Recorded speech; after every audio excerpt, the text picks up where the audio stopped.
Nice to meet you all. Thank you for having me along. As I said, I'm very happy to be here. My name's Luke, and I am a welfare benefits advisor and supervisor at North Bristol Advice Centre. I'm going to share my screen now to get my slides up, and I'll explain then briefly what we're going to do today. I am not going to do instructions, given that we've got 24 people on this video call, and we've got a lot of content to get through. I hope that's okay with everyone. Right, so let me do this. Hang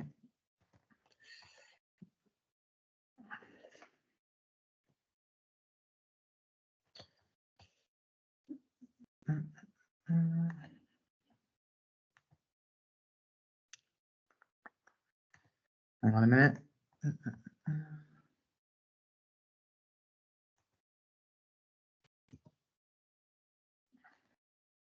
Right, share. She's a window.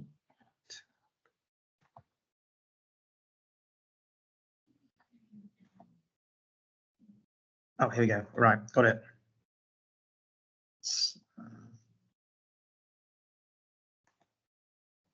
Can everyone see my slides?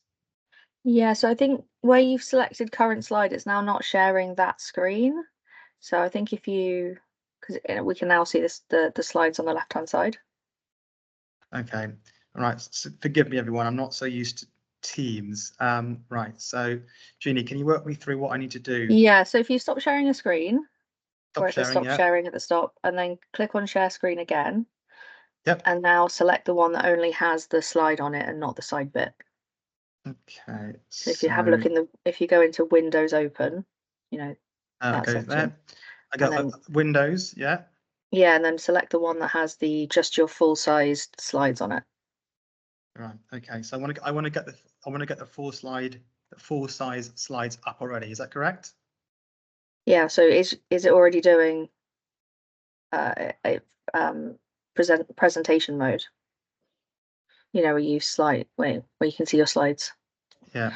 Sorry, guys. We should have had a little bit of a tech run through. Right. This is not right. Hang on. Try a screen. If not, we can just watch the slides on the side. I'm sure that's fine. Right, I'm going to try again.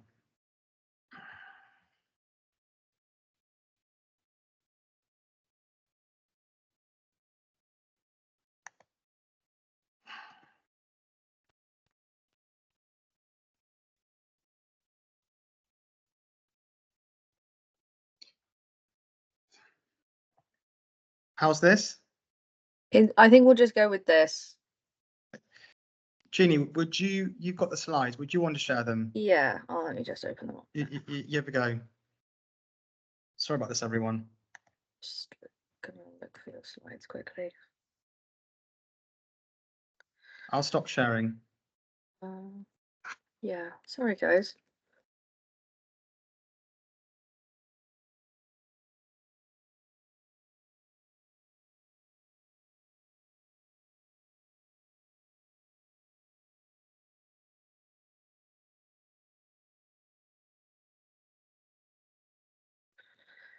There we go. How's that, everybody? That's the one, I think. I can't see anybody anymore, but yeah. So just give me a shout when you want me to move the slide along. Okay, right. Can you move the slides along, Jeannie? Thank you. Next slide. And press again.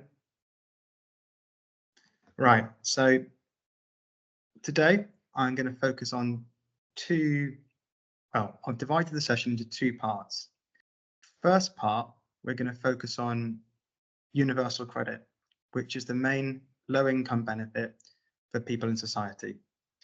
We're going to look at the basics, so what universal credit is, who can claim it, how to claim it, and then we're going to look at some slightly more technical issues, so how payments are worked out, tips to avoid people avoiding sanctions, which is important, and then we're going to look at something called managed migration, which is a process that's ongoing right now, whereby the government instructs people to claim universal credit, And if they don't, their current low-income benefits will stop.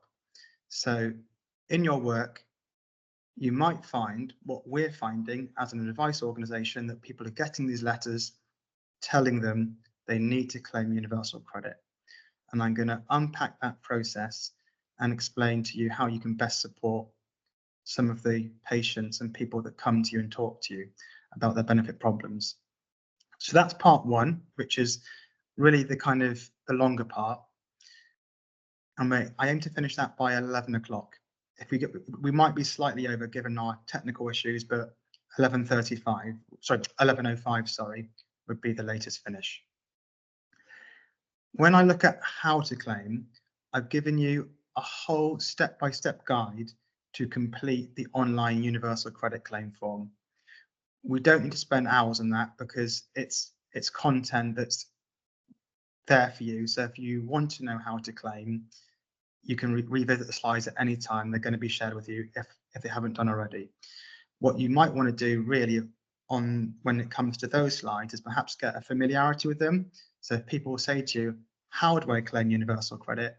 You've got an idea about what to do, but you don't need to know them verbatim or really kind of understand the claim process, because it's not going to be something I don't think you'll be doing. Plus, like I say, they're very kind of step-by-step practical slides, so we may not spend too much time on them. In part two of this session, or this morning, we're going to look at some other issues. So we're going to talk about how benefits are claimed, what you need to do. We're going to talk about waiting times. So we're thinking about practical issues in session 2. How long do I need to wait before I get a decision on my benefit claim? We're going to talk about medical evidence. Why medical evidence? Why is it important? And what sort of evidence is going to be most helpful to someone who is going or entering into a benefit claim? And we'll be looking at disability benefits there in particular. I'm going to spend a brief amount of time looking at how to challenge decisions. So I've made my benefit claim, I provided my evidence perhaps, but the decision is one I disagree with. What can I do about that? And then we'll do a small bit around the main disability benefits, because they come up a lot. So disability living allowance, personal independence payment and attendance allowance. We'll unpack a bit about those and then give you some final information about how to help people navigating the benefit system and where to signpost for onward support. I really hope that kind of covers the key issues that you guys encounter in your work and what you want from this course. If at any point you want to ask a question, please feel free. So if there's an issue that you don't understand content within a slide, or haven't explained something that's useful for you, or you don't understand, raise your hand and I'll do my best to give you an answer. Likewise, if there's a technical question that you want to ask, maybe about a case that you have, and you see a slide and that's prompted a reminder to ask a question, please feel free. Okay, so without further ado, I'm going to crack on with session 1, universal credit. Our aims are there. I've gone through those. We're looking at 1 to 6, and we'll start, if you don't mind, Jeannie, with what is universal credit. So in very basic terms, universal credit is a low-income benefit for working age people. And in the context of universal credit, you are working age if you're 18 and under state pension age. So it's that cohort of society that we're looking at. It replaces, and this is quite crucial, a range of old low-income benefits. And we'll look at those, what they are, in a moment. It's for people who are in work and out of work, and it also can help people in other circumstances. So carers, single parents of young children. It's available to meet a whole range of individual and household needs. It's meant to be flexible. The way it's worked out is quite simple, actually. it looks at what does this household need, and it adds up the different parts of a potential financial help a household needs. So a part for yourself, a part for your children, a part maybe if you're a carer, and then it looks at what income and savings the household has, and it applies that income and savings against the household needs. I'll unpack that a bit more later. It's paid as a single sum monthly, and it's paid in arrears. So unlike some of our older low-income benefits where you might be paid weekly, fortnightly, or four-weekly, universal credit is paid monthly. And the individuals and households receiving the benefit must adapt to that. It's administered and paid by the Department for Work and Pensions, and importantly, the claim, and once you've made your claim, your award is managed online via an online account called a Universal Credit Journal. And as I'm sure you understand, that can create difficulties for people who are digitally excluded or just struggle to get online. Can I have the next slide, please?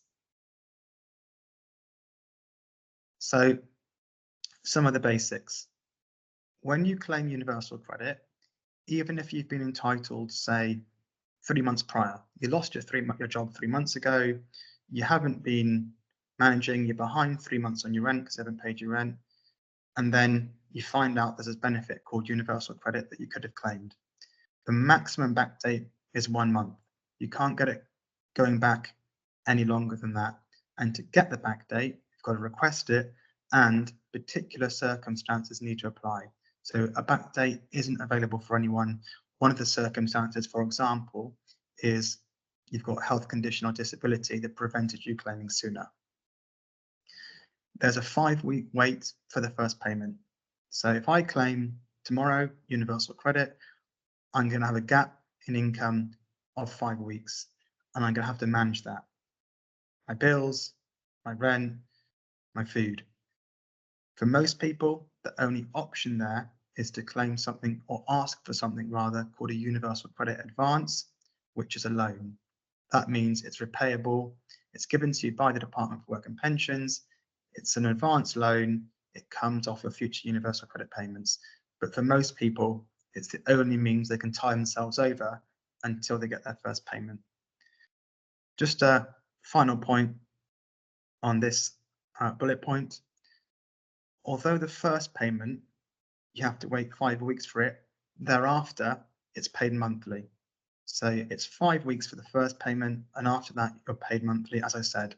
And therefore, people on universal credit have to manage themselves each calendar month, making sure they're budgeting and they have enough each week to get by. Can you just press again, Jeannie? So in universal credit, you get extra help through a named work coach and a case manager.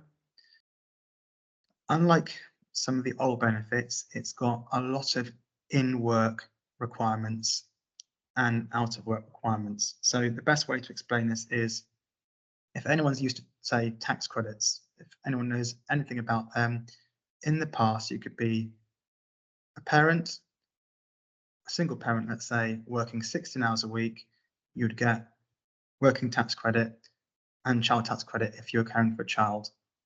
And there would be no further requirements on you to look for more work. The same isn't true in universal credit. In universal credit, the expectation is, unless there is a reason preventing you from working full time, you are working full time. There's no such thing as you work 16 hours a week, you get working tax credit. If you've got a child as well, you get child tax credit. Those sort of kind of conditions to get benefit don't exist. It's always pushing you to work to your maximum. And that's something people often struggle with as they move over to universal credit, say, from the tax credit system. Finally, if you're employed, you don't need to report your earnings. They're reported in real time by your employer. So each month, your universal credit is looked at, assessed, and the employer pings off. So every day, 4 times a day, HMRC gets payroll for employers, and that information then is pinged to Universal Credit for Universal Credit claimants. So you get your payment of Universal Credit is worked out in real time based on live data from HMRC. Can I have the next slide, please, Jeannie?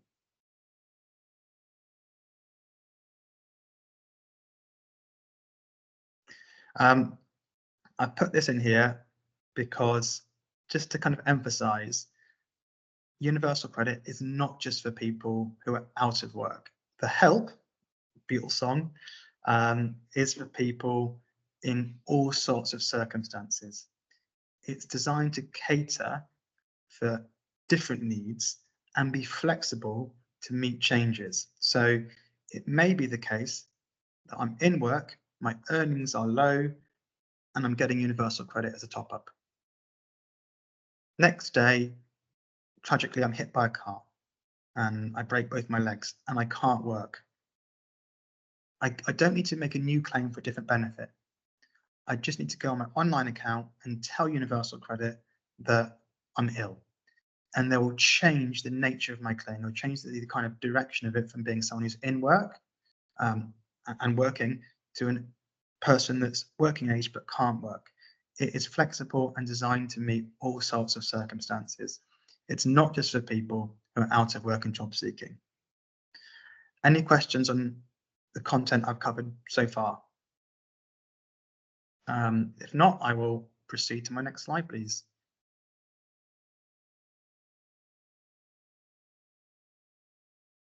Sorry, we just had a hand up there.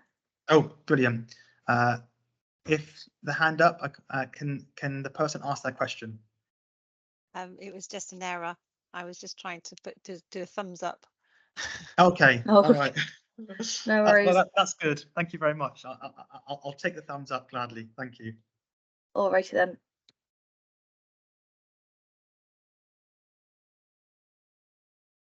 Right. So to get Universal Credit, there are a lot of rules. And if you're in a couple, so you have a partner that lives with you, both of you have to satisfy basic rules and the financial rules. So as I've already touched upon, to get Universal Credit, generally speaking, you must be 18 and under pension age. You also, generally speaking, can't be in education. So one of the basic conditions of getting Universal Credit, the law says, and I can quote the law directly, not receiving education. There are some exceptions there. You also have to live in the UK, and you also have to agree to something called a claimant commitment.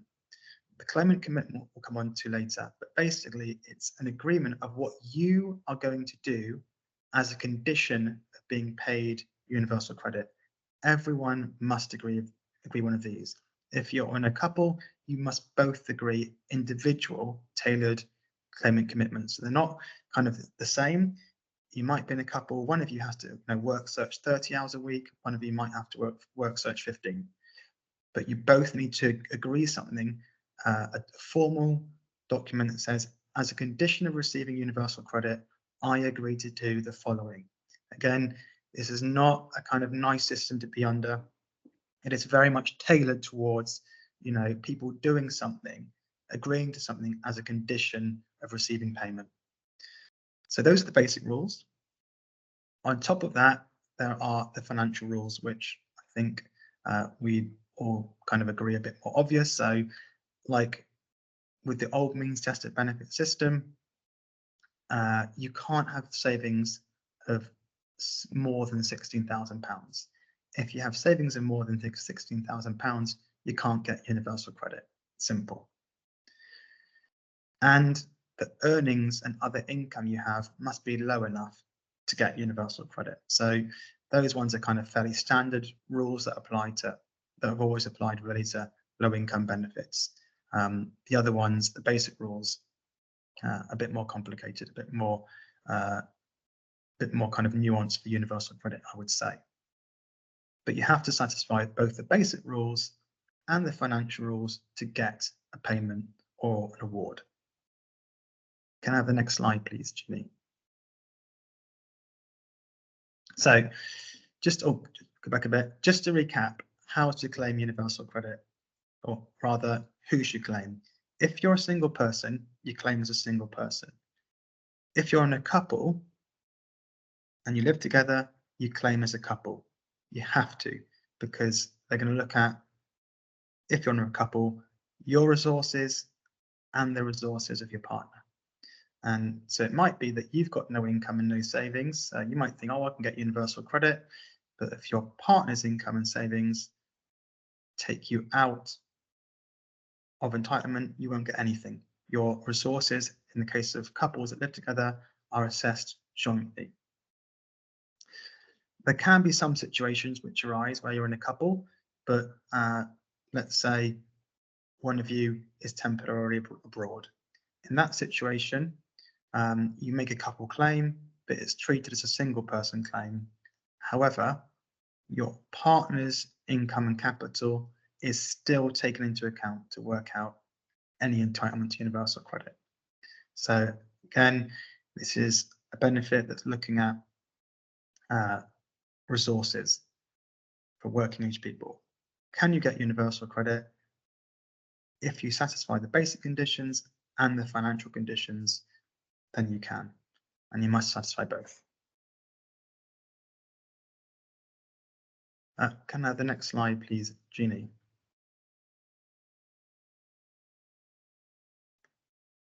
So, how to claim? We've looked at what universal credit is. It's a low-income benefit for individuals and households. We looked at who can claim. If you're an individual, you claim for yourself. Couple, you claim jointly. How to claim? I've touched upon this already, and just to say, with this slide, don't write all this down because this is readily available. The claim is done almost always online. It is possible to do what's called a telephone claim. There usually would need to be a reason that's prevented you from claiming online, and there are certain problems with doing a telephone claim. So, for example, if you claim by phone, your claim's then always done on the phone.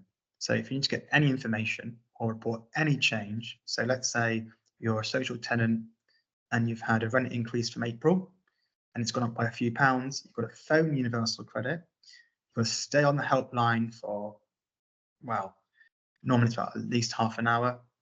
You've then got to report the change. They're probably going to say, right, can you get some evidence for us to send in to report that your rent's gone up, so we can then adjust your housing costs element in your universal credit. So although it is possible to do a telephone claim, I would say it's not very practical and not very helpful.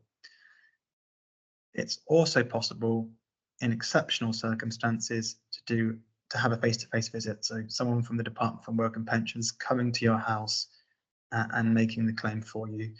I've personally never come across someone who's had a home visit by the Department for Work and Pensions, but I do know it's an option. However, in almost all circumstances, it's the thing to do is to claim online. And when you claim online, the first thing to say is there's a lot of information you need to provide. It is a long claim form. It's not something that can be done, say, in half an hour. I would say you need a minimum of an hour, at the very least an hour, and you need all the information really with you to get it done, probably within an hour or just over. And this is a kind of a list of the information that people need to have to hand. So I would say to people maybe who come and talk to you about the situation and you suggest they claim universal credit, one of the things you might want to say is you're going to want to gather all this information. There's the DirectGov website. This is actually taken from the DirectGov website, and what I do is I print that out, or I send them, that web link from the gov.uk website to say you need to have all this ready, otherwise you have to go back and get it. Can I have the next slide, please, Jeannie? So I've given you here the web page to claim, and again, this is more so that you can have a sense of how claiming universal credit works. It's not to say, you know, you should help people or whatever. It's to give you an idea of how this process works. And for my purpose, I've divided it into 2 stages. I think that's how you really should imagine claiming universal credit. Stage 1 is creating a claimant account. So you can't claim universal credit unless you create a claimant account. Once you've done that, you need to actually go ahead and complete the claim form. So, okay, I think someone's got a dash. So that's how I would explain it to people that say, okay, I'm going to claim universal credit. What do I do? I say, well, the first thing you need to do is log on and create a claimant account. And that requires you to put some basic information in, most importantly, an email address. Once you've created your claimant account, you can go ahead and then actually complete the claim form and submit it. And what I'm going to do in these next slides is very briefly go through the kind of stages that I think, well, the way I've kind of devised it to try and make it easy. I'm just going to check the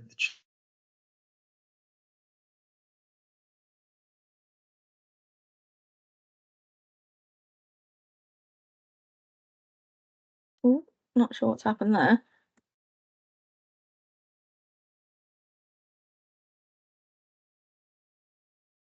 We lost Luke.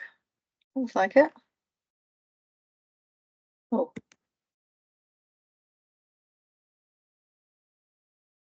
Sorry, everyone. I'm not sure what happened there. Can everyone hear me? yeah. Am I still sharing? Yep. Can everyone see Okay. the slides? Alrighty then. Yeah, brilliant. Sorry about that. Right, I'm just going to see. I'm just going to check the chat. Oh, I just had someone who's got to pop off for a meeting. Apart from that, all looks okay. Okay. Any questions so far on any of the content I've covered? Oh, you got a Hand up from hand. Jude. Hi, Jude. Hi, Luke. You know, with the financial sort of things that you have to meet, and it says sort of low income, is there a sort of threshold on it, or is it dependent on particular circumstance, you know, the couple's particular circumstances? It's your second point. It's dependent on the couple's particular circumstances. After these slides where I talk about how to claim, I'm going to do my best to try and unpack how universal credit has worked out, and you'll see it's very much dependent on the individual makeup of each household. Okay. And can I just check with the mixed age couples? Yeah. So could someone be receiving state pension and yes, another person be working? Yes. So in this situation, simply put, where you've got a mixed age couple, so one person has reached their state pension age. So generally speaking, we know that a person who's reached state pension age cannot get universal credit. It's a working age benefit. However, in the situation where there is a mixed age couple, so one person is working age and one person is state pension age, nowadays you do need to claim universal credit, and the state pension that the pension age person is receiving is counted as unearned income, which means it will come off universal credit pound for pound. Okay, that's great. Thank you. I would say the rules around mixed age couples are very complex, and I'll explain why they were introduced. That might shed some light about why the rules were introduced. So in the past, if you had a mixed age couple, you could both get pension credit. So the pension age person could claim state pension. If they had an entitlement to a low income benefit, they would get pension credit for both, both of them in the couple. The government didn't like that because with pension credit, there's no work conditionality. So the working age person didn't need to do anything. They could stay on pension credit included within the pension credit award for the pension age person. The government didn't like that. So they said, right, if you're in a mixed age couple, now is the case that you have to claim universal credit, so that the working age person is incentivized perhaps to look for work or do something else. Basically, they didn't like it that people in mixed age couples could be on pension credit and the working age person had no work or kind of requirements imposed on them to do anything. Does that make sense? It does, yeah, thank you. No problem. Any more questions before I proceed with my slides? And like I said, do feel free to interrupt me at any time. Right then, without further ado, can I have the next slide, please, Junie? Right, so stage 1 of claiming universal credit, you need to create a claimant account. And I've kind of broken this down into 8 steps. I've kept them quite simple. Most importantly is you need to create a username, password, and choose 2 security questions at the start. Why is that important? It's because a lot of people I help, they never remember a username and password.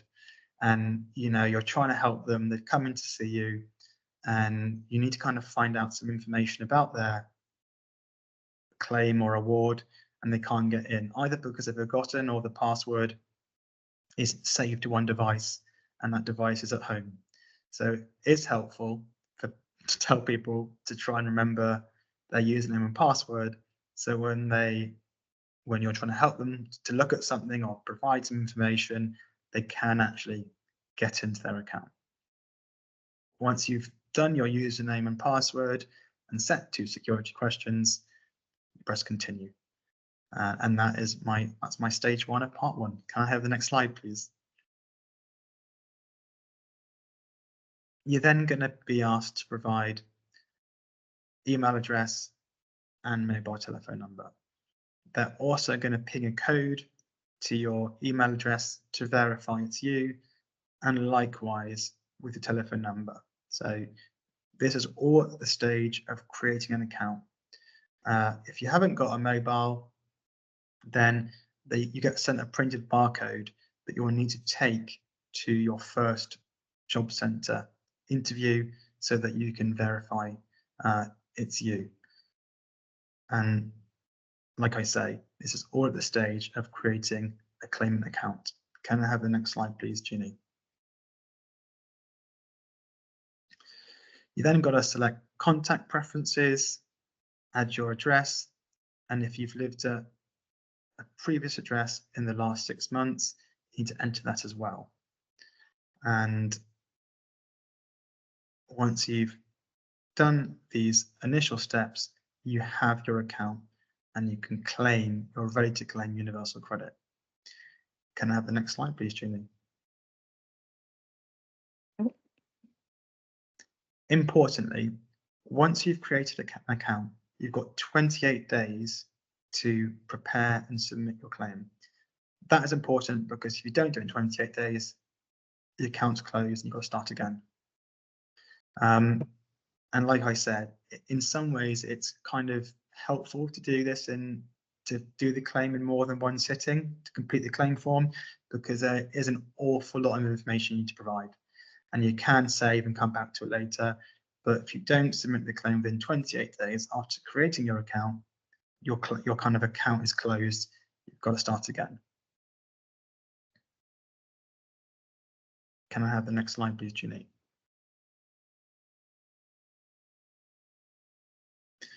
Right. So my kind of completing the claim form, I've kind of separated out into kind of, again, steps 9 to 16. And just to repeat, I don't, in no way am I saying to remember these steps. I'm just trying to give you a guide of how, of how universal credit is claimed. That's my purpose here. So the first thing you need to do is select start claim, and it's going to ask you if you're on a couple, and if you are, if you live together. And if you select yes, then you're going to need to link your partner's online account. So if you're in a relationship, you're in a couple, you live together, you need to both create claimant accounts. You both need to do steps 1 to 8 that I've just described. And then at 1, when it comes to actually making the claim, you need to link both accounts together. And I've explained here how that process works. So essentially, if you put yes and you select that your partner's also got an account ready, there's a linking code that's sent so that when the claim is kind of linked together. And you can also see there what you need to do if you haven't both got an account ready to go. Can I have the next slide, please? Just before we move on there, just as a quick question, if someone is a part of a couple and then they move out or the partner leaves, or do they then have to update via their, how do they then unlink their Absolutely, accounts? it's absolutely vital that you tell Universal Credit immediately, otherwise you run the risk of being overpaid. Because, like I say, if you are in a couple and you separate, then you don't tell Universal Credit, you'll be paid, you're going to be paid potentially, well, you will be paid at the couple rate, and therefore you run the risk of an overpayment. So it's vital that you tell Universal Credit right away. And important here, you don't need to make a new claim. They basically break the couple claim and give you an individual claim. So you tell Universal Credit and they will just update their system. You don't need to do everything again, but they just turn your claim from a couple claim into a single person claim. Okay, great. So this is a picture of the Universal Credit to-do list. So you've kind of, let's say you're in a couple, you've both got your accounts linked. You both need to fill out this to-do list. And if you ever looked in these kind of boxes, each kind of heading, so nationality, housing, etc., has a lot of information that you need to put in. It is a lot of information, and you need to fill out all of these sections. Like I say, if you're in a couple, you both need to fill out sections. And like I say, it's hard to do in one sitting. It really is an awful lot of information that needs to be put in. And you can't submit the claim until all the sections are completed. Can I have the next slide, please, Junie? Oh, and I've put just a very basic point there about, you know, you need to put the pence down.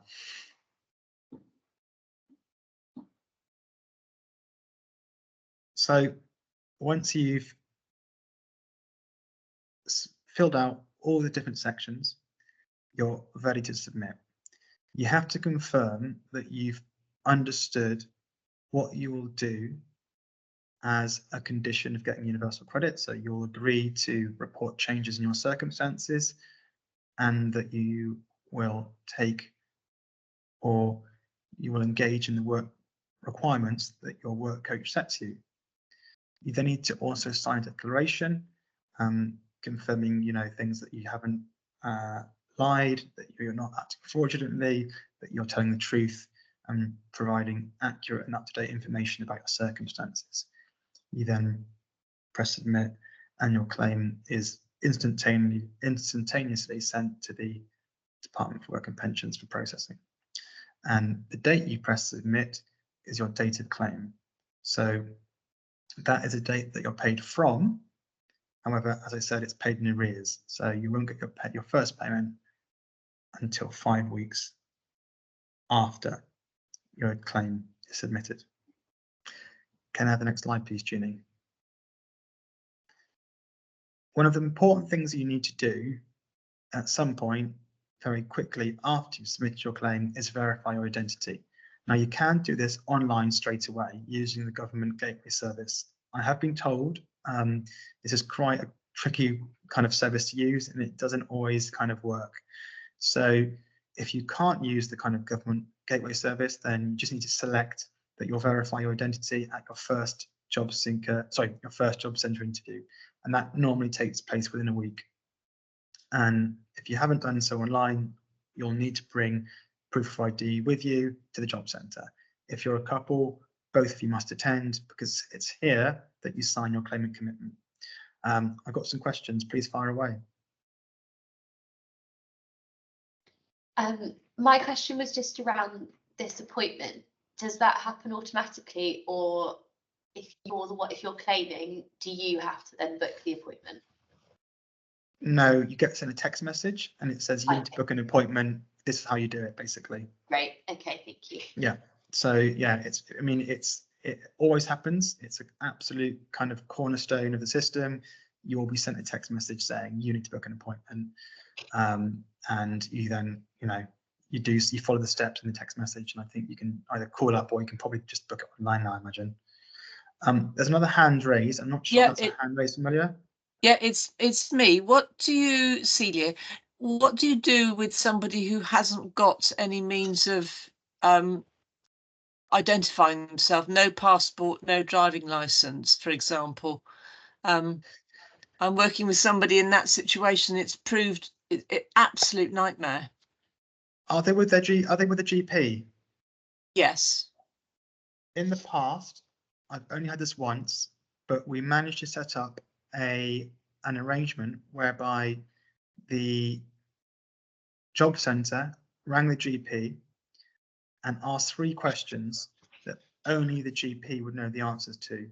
I think the questions, if I remember correctly, this was some time ago, were agreed with the claimant, with the GP, and the kind of questions are then passed on to the job centre. The job centre then rang the GP and asked the questions. They managed to verify ID that way. There is provision to do an ID check and verify ID without the typical driver's license passport. Okay. If you're stuck, give me your email address and I'll send you some options that you can look at. But it is possible. Like I say, one of the ways is to kind of involve the GP. Okay, thanks. I think that's what happened. Thank you. No problem. If we could send that to me, and then Luke, if it's possible for you to send that to me, and I can make sure it goes out to everybody as part of the. Yeah, I'm just going to I'll make a note to myself. I've got pen and paper here. So send info about ID verification in the absence of driver's license, etc. Okay. Thank you very much. Is there another hand raised? No, I think we're good. Any other questions before we move on? Oh, yes, I had a question, please. Oh, sorry. Sorry. Yeah, A couple of slides back, I noticed that it said that once they've made the claim, their previous benefits, any legacy benefits stop. Does that literally mean as soon as they've made the claim, even if for whatever reason it doesn't get followed through?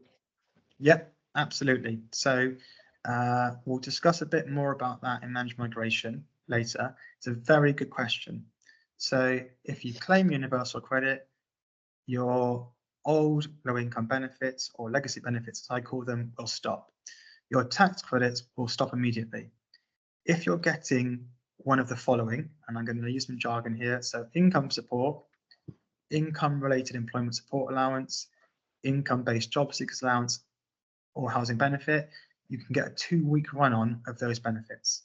So you claim universal credit either in error or because you think you'll be better off or whatever. Tax credits will stop immediately. You'll get a 2-week run on of the benefits I've just mentioned, but then they will stop. And in the event that you're not entitled to universal credit, the same thing happens. So if you don't actually end up getting paid anything, your benefits will stop as I've just described. Does that answer your question? Yes, That thank does, you. but- Yes, it does. It must feel like quite a big step then for some people. Absolutely. And if you, I mean, I'm a bit of a geek with these things, but particularly with tax credits and the kind of rule about being in Great Britain, there are lots of people that could get tax credits in the past. Say EU nationals that couldn't get universal credit, they claimed universal credit either because they thought they'd be better off or because they just heard something they should. They lost their tax credits and just couldn't get universal credit. So it has affected already a lot of people. Siobhan? Yeah, sorry. So with those legacy benefits, then if someone thinks that they would be better off on universal credit and then they can't claim it, those legacy benefits, they won't ever get back on them. Is that right? So that's okay. Never get them back. That's it. So the claim terminates legacy benefits. Okay. So would you generally advise people get so to sort of prevent that from happening? What would you suggest? So any sort of personalised care staff would do. They should refer someone to a benefits clinic to make sure they're really in a good position to claim that before going ahead with it. Because I think a lot of people are sort of funneled towards claiming for universal credit, aren't they? And maybe don't have the knowledge maybe to know what's best for them. I think we're in a different phase now, to be honest with everyone, in that most people now are getting these migration notices where they're told. So I'll touch on this now. The government, in the past, it's been very much a process of kind of what the government have called natural migration, which basically means that they've been happy for people just to move across to universal credit, either because they think they'll be better off, or they've had a change of circumstances, which means they need to claim universal credit. Okay, and so they just naturally moved on to it. Nowadays, we're in this process where the government is in the final stage of the rollout of universal credit, and the remaining people that are on the old low-income benefits or legacy benefits are getting these letters saying you now must claim universal credit. And really, at that point, you have no choice. You have to claim, and if you don't claim, again, I'll explain this, your old benefits will just stop automatically. So if someone hasn't got a migration notice and comes to you and says, would I be better off on universal credit? Yes, absolutely. Refer them or signpost them for advice. If someone comes to you and says, I've got a migration notice, they're going to have to claim universal credit, really, if they want financial help from the government. And we'll come on to that later. Is that okay, Jeannie? Yeah, that's fine. Yeah. Can I have the next slide, please?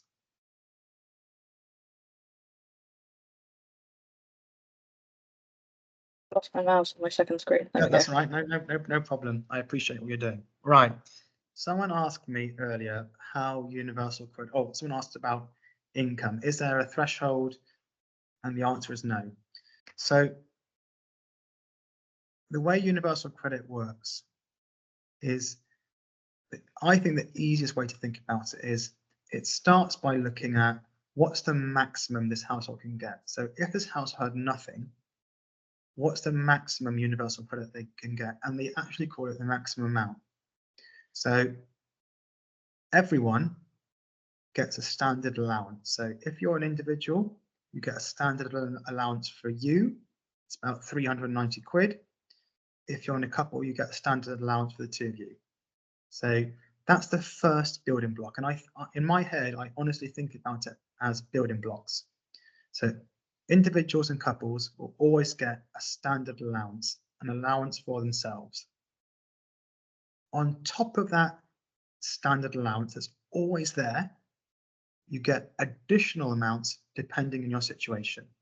So if you're renting, you'll get an amount, an extra building block for your rent. If you pay for childcare, you get an extra building block for childcare. If you have a disability or health condition, you might get an extra building block for those. And so it just adds up all of these building blocks to get to what's called the UC maximum amount. So the maximum the household could get according to the government's amounts they've allocated for universal credit. So let's say it's 390 for the standard allowance for an individual person. You add on £500 because that's their rent, let's say, that gets them to 390, and you add on, let's say, another 110. That's not right for being a carer. So that gets them to what was it? It was 890, £1,000. Okay, that's the maximum the government says this household could get.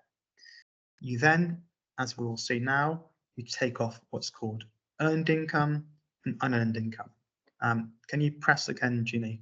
We'll see the steps. This is just the steps. Can you press again, Jeannie, for the next slide?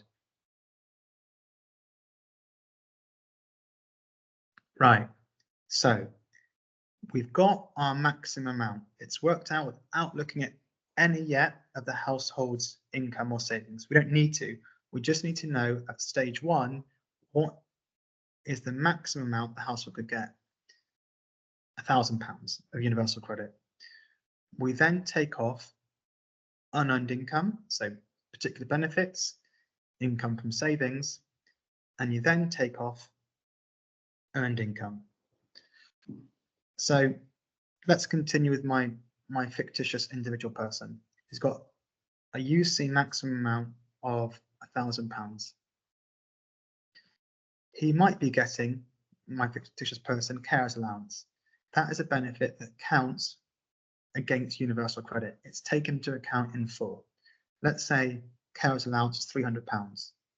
So from the maximum amount, you take off £300, you get a new UC universal credit amount of £700. You then take off earned income.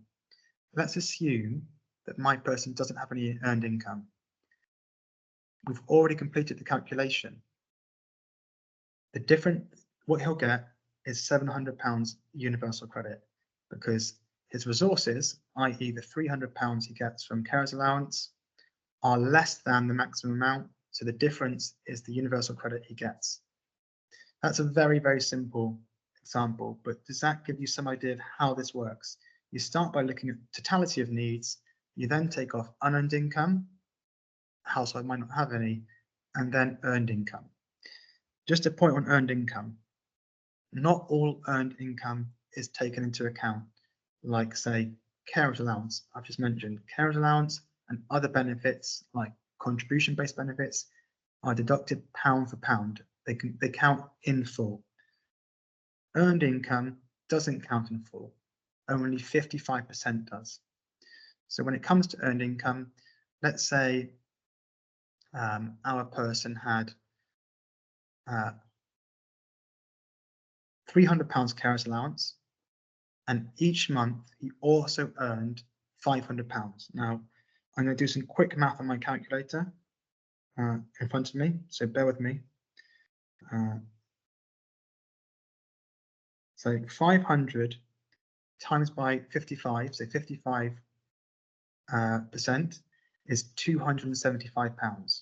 That means £275 of the 500 will count against the maximum amount. So let's break that down slowly. The maximum amount was £1,000. From that, we take off the 300 for the carers allowance, right? £700. We've now added in some earned income. Only 55% of the earned income counts, not 100%, 55%. 55% of 500 is 275. So from 700, we take off 275, which means my fictitious person's universal credit will be 425, sorry. Does that make sense, everyone? And that is basically how it works. I know it sounds quite complicated if I say it, but actually it's not that complicated. We start by the maximum amount, we take off unearned income, we take off earned income. Just a final point, again, this is more just to give you a full kind of understanding. For some people, they have a complete disregard of some of their earnings, and it's called a work allowance.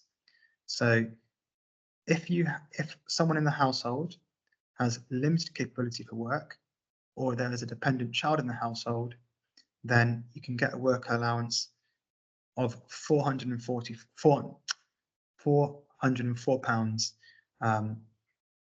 And that means £404 is completely ignored of the earned income. And that's the lower work allowance, sorry, if you have housing costs, if you also get the housing element of universal credit. You get the higher work allowance if you don't have housing costs. So for some people, I've had some very high earners potentially having entitlement to universal credit who are mortgage or homeowners with a mortgage, and the higher work allowance completely disregards some of that earned income. So yeah, a good thing to get if you can get it. Any questions on that? So if you want, we can look at this in a bit more detail. I like it, so I'll run through. We're going to start with our person again. So they had £1,000 as their maximum amount. We took off 300 because that's carer's allowance. We then identified they had £500 of earned income. If that person, let's say, had a limited capability for work, £404 of the earned income will be ignored. So what happens is 500 less 404 equals 96. £96 is then tapered at 55%. So 96 times by 0.55, 5280. So only 5280 of the person's earned income will count to reduce universal credit.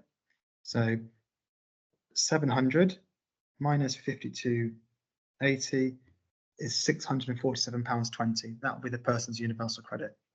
Does anyone see how that works? If not, I'm happy to explain it again.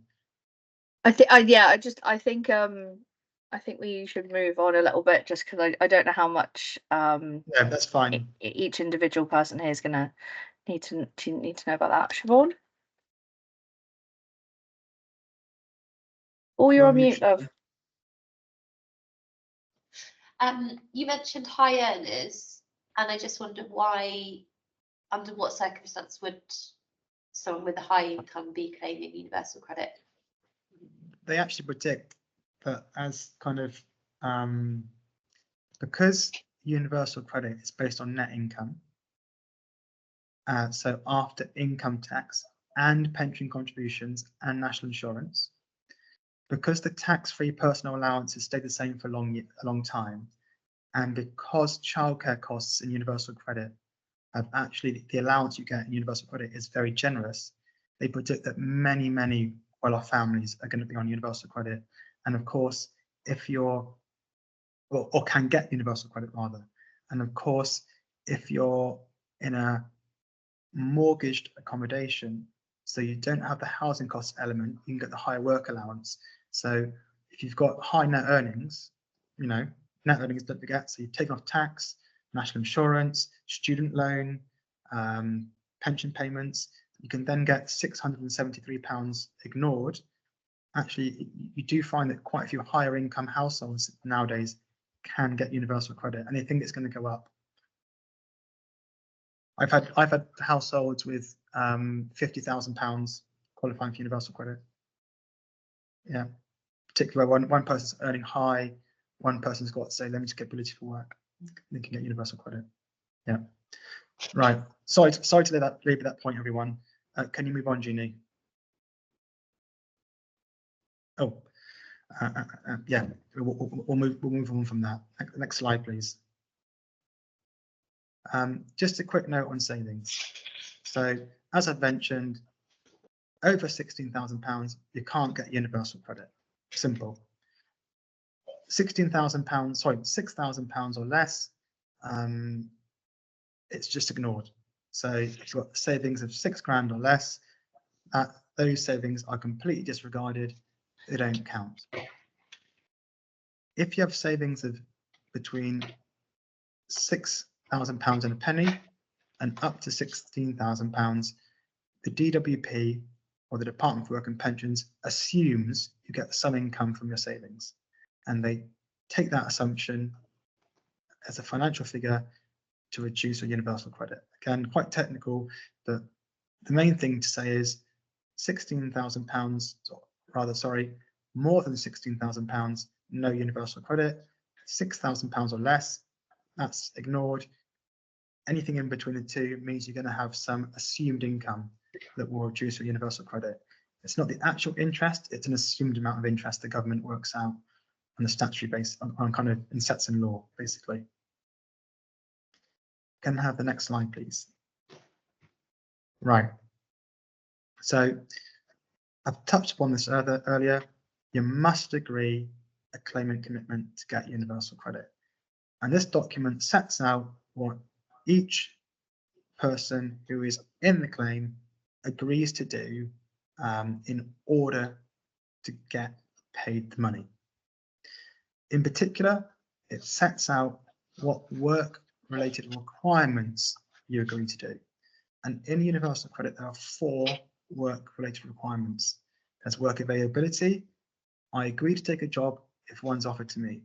There's work search. I agree to look for work so many hours a week. There is work preparation. I will go on a course set by the DWP to improve my work prospects. And there's work focused interviews. I agree to come into the office on a frequency that I will agree to talk about what I've done and what more I can do to increase my work prospects. Can I have the next slide, please? If someone who has agreed a claimant commitment does not comply with their work-related requirements, so they don't work search 30 hours a week, then money could be reduced through a sanction. If someone has a good reason for not being able to meet their work-related requirements in, say, a particular week, then that sanction should be lifted or not applied. And a good reason could be something like, my child was ill, I had to stay at home and look after them. I couldn't, do my course that week because I was at home caring for my sick child. Can you press again, please, Julie? If people are sanctioned, they can get hardship payments. This is a loan that's repayable. And just to make you aware of the final bullet point here, a sanction can be challenged at any time legally. So with some decisions by the DWP, there is a time limit in which you have to challenge them. A sanction decision is one of the types of the decision that can be challenged at any time. So even if it was made 10 years ago, it's possible to challenge that decision. So it's an important point. If someone says I was sanctioned many years ago to you, tell them to get advice because that sanction decision is challengeable. Can I have the next slide, please? So there are certain things claimants can do to avoid sanctions. And also it's important to know that the people that agree the claimant commitments and who might suggest a sanction is imposed have discretion to tailor and reduce work-related requirements. The claimant commitment can be reviewed at any time, and that review can be initiated by the work coach and or the claimant themselves. They can say, listen, I know I agree to 30 hours a week work search when I claim that things have changed. I want to review my commitments or my work-related requirements. And the work coach has discretion to reduce or even turn off some of these requirements. That's very important. And if the work coach refuses, without a good reason, a complaint should be made. Unfortunately, there's no right of appeal or kind of challenge to a work coach refusing to exercise their discretion, but complaints can be made. And certainly work coaches should be saying, if they say no, they should be demonstrating why they say no. I didn't believe them that they were ill. And that's very hard to prove if someone's presenting medical evidence to say, I'm going through a bit of a tricky period at the moment. Here's, a letter from my GP to say that, it'd be sensible to kind of let that person take things a bit easier. And of course, if, the work coach is calling into question that someone, say, spent 30 hours a week or whatever it is doing one of these particular requirements, it's good to have a written record. On such and such a day, I spent, X amount of time online, applying for jobs. On this day, I dropped off my CV at these places. So keeping a record is very important. And again, if a sanction is made, it can be challenged at any time And that's just emphasised, I think, on the next bit. Can you press again, Jeannie? So yeah, if a sanction is going to be made, give the person to give their side of the story. Do they have a good reason? If so, then that really shouldn't be done. And if a sanction is then imposed, they can always challenge it. Can I have the next slide, please, Jeannie? Right, before we go on to manage migration, any questions on the content I've covered so far? I appreciate I might have gone a bit quickly on some of it, and like I say, I'm very happy to kind of go through anything again if that's helpful. Right, in that case, I will talk about managed migration. So can I have the next slide, please? This is really the final part of the government's plan to move people onto universal credit. Like I said, we are now in the last kind of rollout, last part of the rollout, and the idea is that everyone will be moved across by the end of 2024-25. So really not long to go. And so, as you can imagine, this process is picking up at pace. The way it works is simple. The person is sent a letter called a migration notice, and they are told that they, or rather invited to claim universal credit. What that means is if they don't claim by the deadline, their old low-income benefits or legacy benefits will stop. The final bullet point here is very, very important. The government has committed, and this was always part of the universal credit transition, that people won't be worse off when they transition. So people who move to universal credit under the managed migration process, if it looks as though they'll be worse off on universal credit compared to their legacy benefits, they can get this top up called a transitional protection. And I'm going to explain what that is in a moment. Can I have the next slide, please? So the whole process starts with a letter called a migration notice being sent to the recipient of the legacy benefits. That notice gives a deadline by which time the person or household must claim universal credit. The deadline must be 3 months, at least 3 months after the letter is sent, and they normally do 3 months of a day. Importantly, if no claim is made by the deadline, the legacy benefits will end on the deadline, and the same rules apply. So tax credits will end immediately if you're getting income-based job seekers allowance, income-related employment support allowance, housing benefit, or income support. You'll get a 2-week run-on, and then they will stop. Can I have the next slide, please?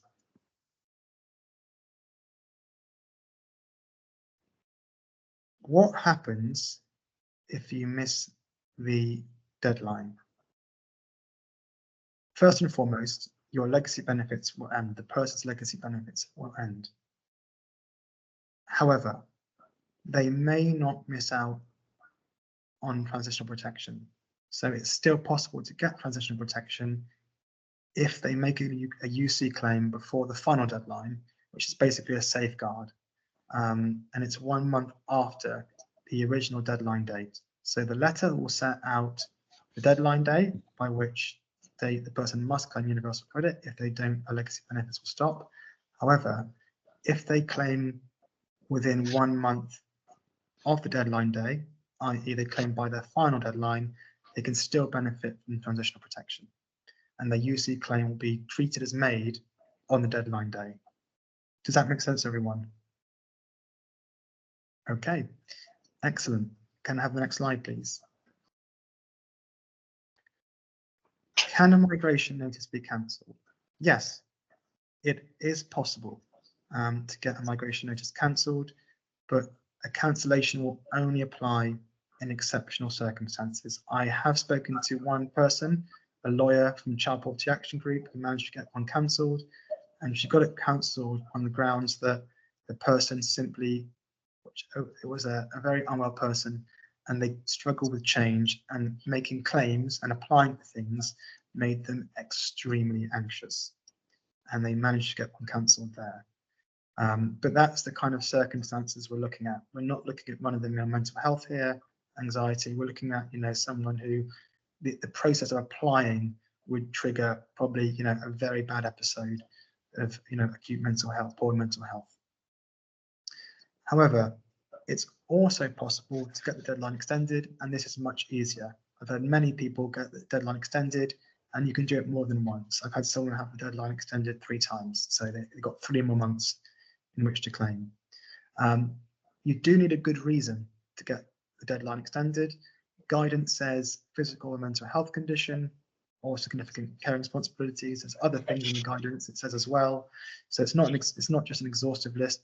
The reasons I put here, you know, anything, you know, that would prevent someone claiming by deadline can be accepted. But importantly, if you want extension, you must ask for the extension before the deadline day, so at least the day before. But I would say cancellation probably unlikely, unless, you know, very, very exceptional reasons. Maybe in hospital might be, you know, exceptional circumstance, they just can't, you know, get out. If not, we're looking at an extension. An extension is just a good reason. So, you know, caring, being sick, being poorly, whatever it might be. And I've given you a number there that you can give to people you support in order to request a cancellation or an extension. Can I have the next slide, please? So I'm not going to go through this, but really it sets out what happens in each scenario when a migration notice is sent. So if the UC claim is made before the deadline or an extended deadline, you know, all the benefits apply. So UC starts from the date the claim is made, legacy benefits will end, subject to what I put there, you get transitional protection. And you can see the other, what will happen in other scenarios in this particular table I've created. So the third one down is important. So UC claim is made within 1 month after deadline. So like I say, in that situation, the legacy benefits would have stopped on deadline day, the original deadline day, but if they make their claim within 1 month after the deadline, they can still get transitional protection. And explain what that is in a moment. Any questions on this table? I have used some abbreviations here, I apologise, it was just to kind of get the information in. Great. Can you move on, please, Jeannie? Right. Transitional protection, really, really important. Really important that the right people get it. Only people that are sent a migration notice, i.e. only those who are moving to universal credit under the managed migration process get transitional protection. If someone just claims universal credit, no transitional protection. It's only people that have been notified and got a letter saying you must claim universal credit. So you can see here, to get transitional protection, you must have had a migration notice. You must claim universal credit for your final deadline, i.e. the 1 month after the original deadline. And when comparing what you'd get on UC, compared to what you currently get on legacy, it looks as though you'd be worse off on UC. I'm going to unpack that in a moment. Can I have the next slide, please? Right. I've done the Massive Attack song here, Protection. Anyone's heard that? You know, I found that funny. Transitional protection. I don't know. Anyway, there are actually 3 types of transitional protection. The main one being, and the one I've just described, is the transitional element. So that's when the government looks at what's this person currently getting on legacy benefits? Let's add up their legacy benefits and see what they're getting. If it looks as though the UC they would get is lower than what they currently get on the legacy benefits, they get a top up called the transition element. So basically, if it looks as though they're going to be worse off on universal credit, they're going to add an extra element in order to ensure they're no worse off. Okay, that is type 1 transition protection, the transitional element. Type 2 is a protection for tax credit claimants. With tax credits, there are no saving rules. So you can get tax credits if you have savings of more than £16,000. So if you're moving to universal credit under the managed migration process, you're on tax credits and you also have savings of more than £16,000, the amount above £16,000 is ignored for 1 year and 1 year only. And finally, I mentioned this earlier, it's a basic condition of being able to qualify for universal credit that you don't receive education. If you're a student already getting legacy benefits and you're told to claim universal credit, you can get it for the duration of your course. So that's a third type of transition protection. It applies to students. Any questions on those types of transition protection? Yeah, I've got a hand up, Jude, sorry. I just wanted to check. So transitional protection sounds like it could be time limited, but Yep. does it just, it is? It is. So in the case of tax credits, as I say, the disregard of the savings above 16 grand are ignored for 1 year. So if you've still got savings of more than £16,000 after 1 year, your universal credit claim will end. The student disregard. No, I was thinking more about the ones, you know, just sort of standard universal credit. So condition 1. So yes, very good question. The transitional element erodes over time. So people who get a transitional element over time will just end up with the universal credit they would have got anyway. I can explain this by giving some examples. So each year, benefits are uprated usually. So if when uprating takes effect next April, the pounds that say, you know, universal credit elements are increased by will come off the transitional element. Likewise, if a household has a new baby and so they get a child element, the child element will completely come off the transitional element, and therefore, like I say, over time the household will just end up with the universal credit they would have got anyway.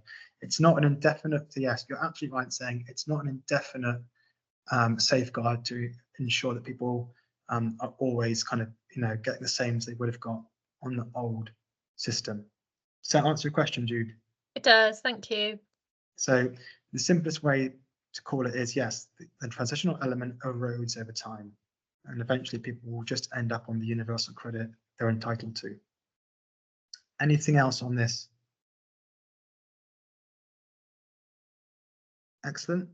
In that case, can I have the next slide, please?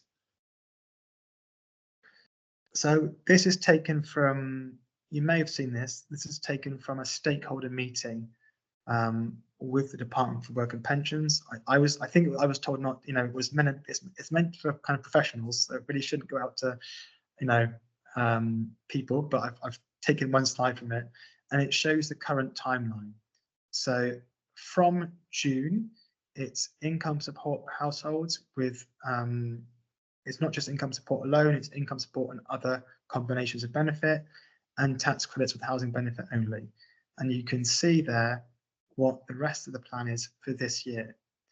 I haven't included a slide on this, but you might have heard in the media about people who get employment support allowance, income related employment support allowance only, and income related employment support allowance and housing benefit. Those people were initially pushed back under the managed migration process until 2028. The reason for that was a series of big test cases and the fact that they were discriminated against in various ways.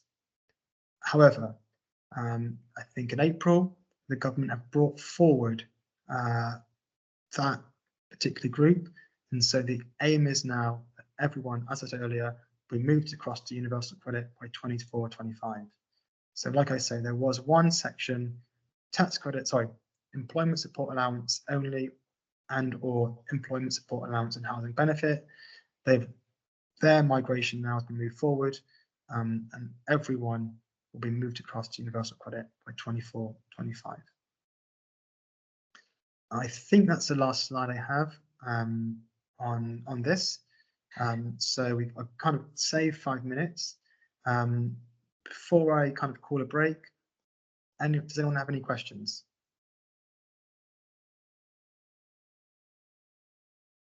No, looks like we might be able to go on to our break. Karen, I did notice that you have an incredibly cute cat on your lap, but I did want to say. My favourite bit about the start of lockdown, so everyone's cats and dogs suddenly climbing into their laps in the middle of Teams meetings. So. Right, so how long did we have this break? Was it 10 minutes or 15? I can't remember. 15 minutes. 15 minutes. Yeah. So we're coming back at 11:10, guys. So if you want to just stay in the meeting and close off your cameras, step away from the computer, and we'll see you soon. Cheers, guys. See you soon.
Right, everybody, welcome back. We're just going to, if we can have some hands up or some reactions to make sure everyone's back from their break. Right, got some waves. Alrighty then, I think we'll make a start. Thanks everyone, welcome back. Hope you had a lovely break. We're going to get started with part 2. Jude, I've just noticed you've got a hand up. Is that from earlier or is that a question for now? No, I was just saying I was here, but I think I did the wrong sorry. thing. All right. Thank you. Thank you. Right, so on to part 2. And this is a bit of a mishmash of stuff. So you're probably bored to death for universal credit. Don't blame you.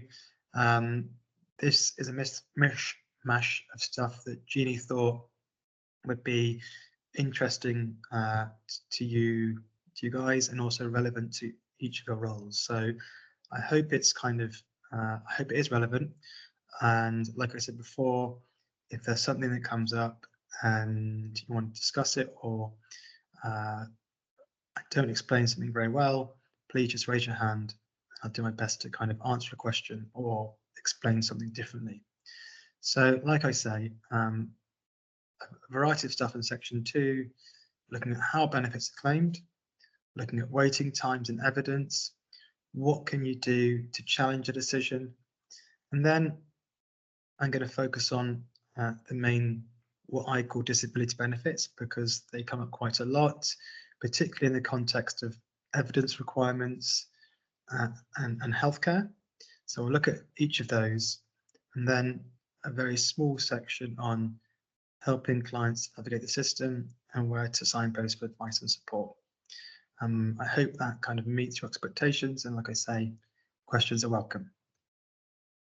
Oh, that's not me, is it? Yes, next slide, please. So first of all, how benefits are administered. We've already mentioned the Department for Work and Pensions in the context of universal credit, and most benefits are administered and paid by the Department for Work and Pensions. The Department for Work and Pensions, or DWP, does subcontract work out to external private providers. So when it comes to the healthcare assessments that apply for universal credit, for example, the work capability assessment and the assessment that applies to personal independence payment, those aren't carried out by the government. They're carried out by private providers the government has subcontracted with to do that work. And as I'm sure you'll probably know, there are some exceptions. So if someone's still getting tax credits and/or child benefit, that is paid by HMRC, so the tax office. Tax credits will eventually go, as we know, but HMRC will continue to pay child benefit. Housing benefit and council tax reduction are paid by local authorities. Housing benefit will eventually go, we know that, but council tax reduction is not really a benefit, but that will continue to be paid by individual local authorities. And I've put the appeals down here because for me it's part of benefits administration. Decisions about benefits ultimately are decided by an independent tribunal, which is separate from the DWP and HMRC. A tribunal is part of the court service. I'll talk more about that later, but it's a crucial part of benefits administration because a tribunal is the final arbiter or final adjudicator on benefit matters when it comes to decisions. Can I have the next slide, please? So I was asked to talk about how benefit decisions are made. And most importantly, for a benefit decision to be made, a claim must be made. That sounds obvious, but I don't think it is. It's vitally important to, when you're helping someone to kind of understand decisions, to make sure that a formal claim was made so that we can understand if there is a decision, what the decision relates to. And essentially, a claim is the means by which someone says, I am entitled to a benefit. I want to be paid that benefit because I believe I'm legally entitled to it. Each benefit has its own rules for claiming. So I can't say there's one universal approach to claiming because there isn't. We've already touched upon universal credit is an online claim. You have to do it almost always online. Personal independence payment, you have to do over the phone. You know, to make a claim, you must call up and register your claim over the phone. Some benefits you can fill out a form and just send it in to the Department for Work and Pensions. So each benefit has its own particular rules, and you always want to check, if you're helping someone, which rules apply. Generally speaking, if a claim can be made over the phone, it's better to do so over the phone because that registers date of claim. That's when you're paid from if the claim is awarded. Importantly, claims can be amended or withdrawn at any time by contacting the relevant office. So if I claim universal credit, I can decide before a decision is made that I wish to withdraw my claim, or I can say I wish to amend it. Importantly, with universal credit, the claim itself is the event that triggers the ending of legacy benefits. It's not the decision, it's the claim. So if, as soon as you press submit on the universal credit claim form, that is the action that will lead to the old legacy benefits terminating. It's not the decision on the claim. Most people claim for themselves, so you make a claim for a benefit for yourself. However, young people who might be claiming DLA, so people under the age of 16, disability living allowance, or people who can't manage the claim or aspects of the claim themselves, can appoint someone to do the claim on their behalf, and that person becomes their appointee. To set up an appointee, you normally need to call the Department for Work and Pensions, and someone will come out and assess the situation. So someone from the Department for Work and Pensions usually comes to the home to look at why an appointee is needed. Any questions on that so far? Lovely. Can I have the next slide, please? I apologize for this. Quite a kind of text-heavy slide, but it has got some very important points here, and I'm going to pick those apart. So, decisions by the Department for Work and Pensions are made by decision makers. These are people who are authorised by law to kind of make decisions on behalf of the Secretary of State, so on behalf of the Minister. So at the moment that's Mel Stride. We call them decision makers. They are authorised to make decisions on behalf of Mel Stride. Benefit decisions are decided on the balance of probability. They are not decided on the criminal standard, which is beyond reasonable doubt. Basically, with benefit decisions, if it's 51 in favour and 49 against, the decision should be in favour of awarding benefit. It's what's more likely than not. That's what a decision maker has to do.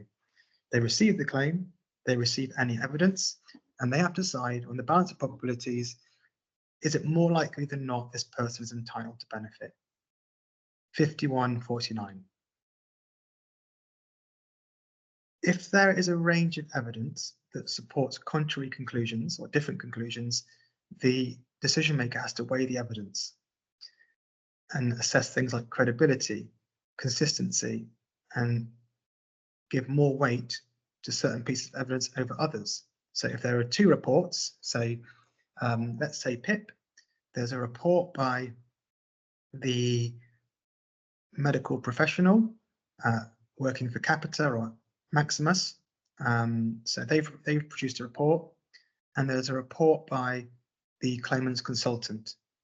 The decision maker has to weigh those reports and apportion weight to each of them based on things like credibility. So for me, a consultant's report is probably going to be more weighty in terms of credibility and reliability than, say, a paramedic's report who's met the claimant once and carried out an assessment.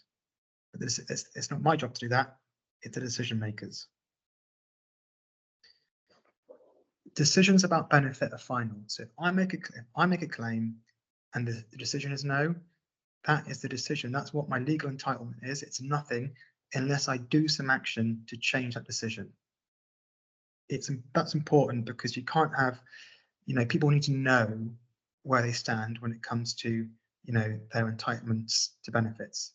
So if the decision is no, that's the decision. It can only be changed by certain mechanisms.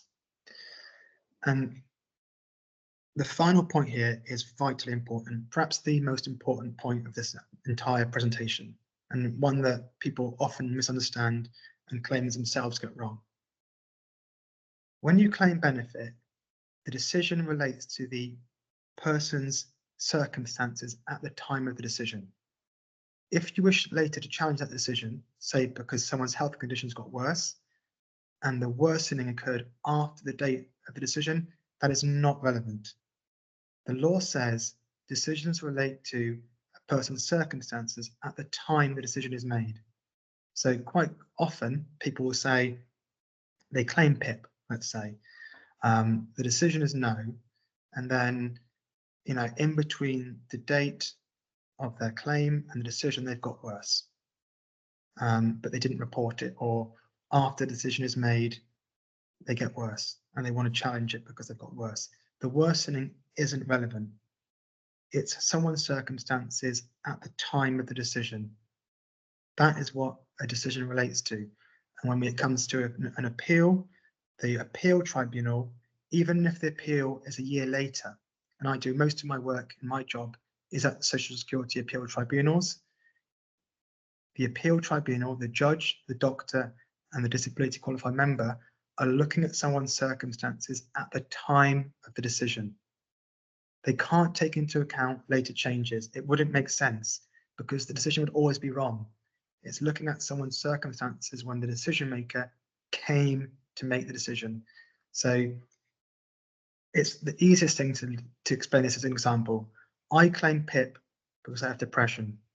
The decision is no. That decision is made on the 1st of May 2024. I do a mandatory reconsideration. It's refused. I appeal.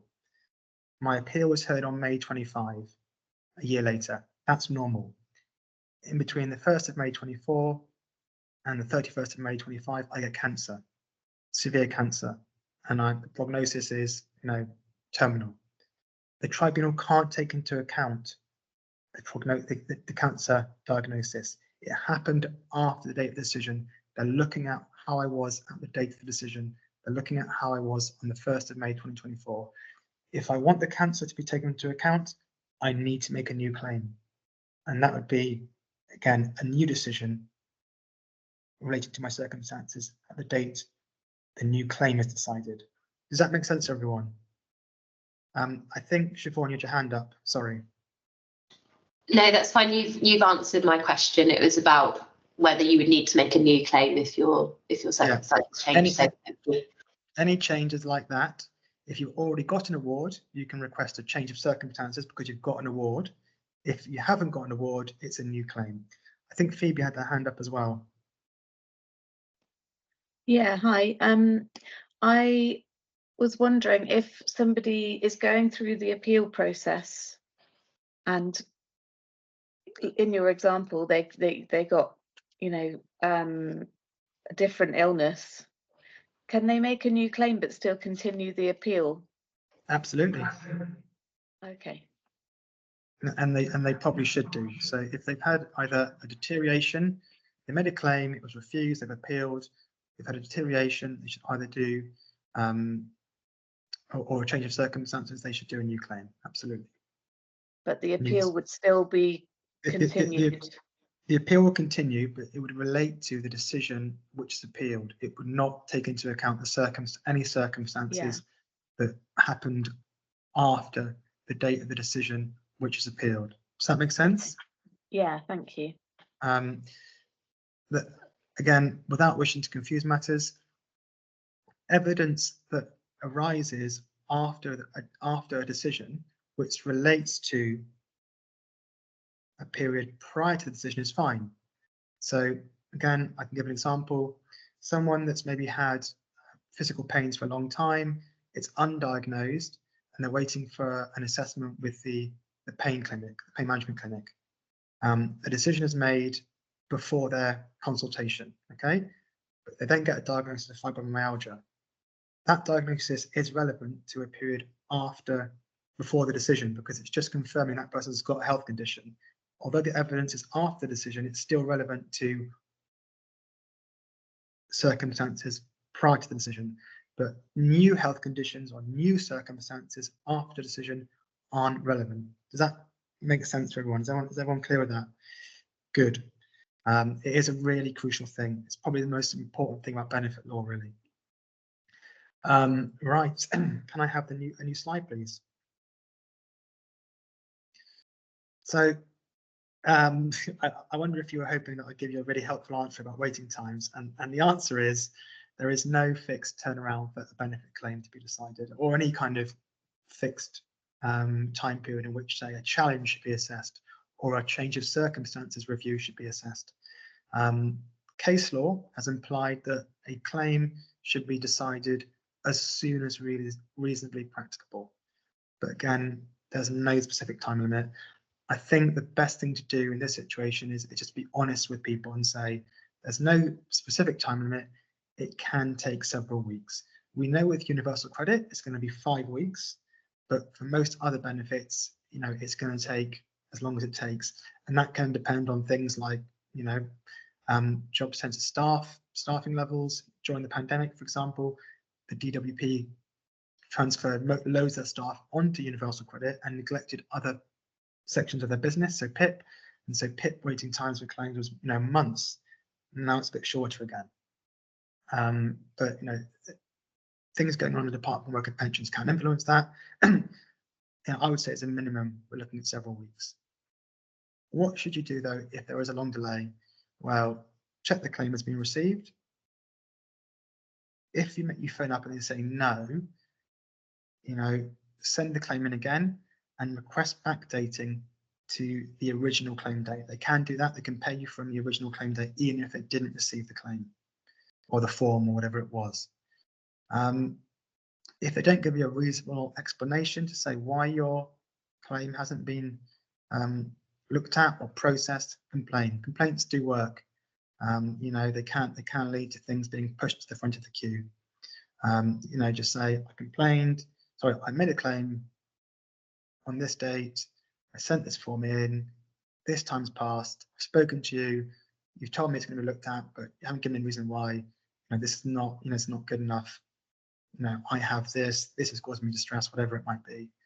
And in some situations, in fact, for most benefits, you can request a benefit advance, you know, particularly for the means tested benefits like universal credit as the advance that can tie you over while you wait.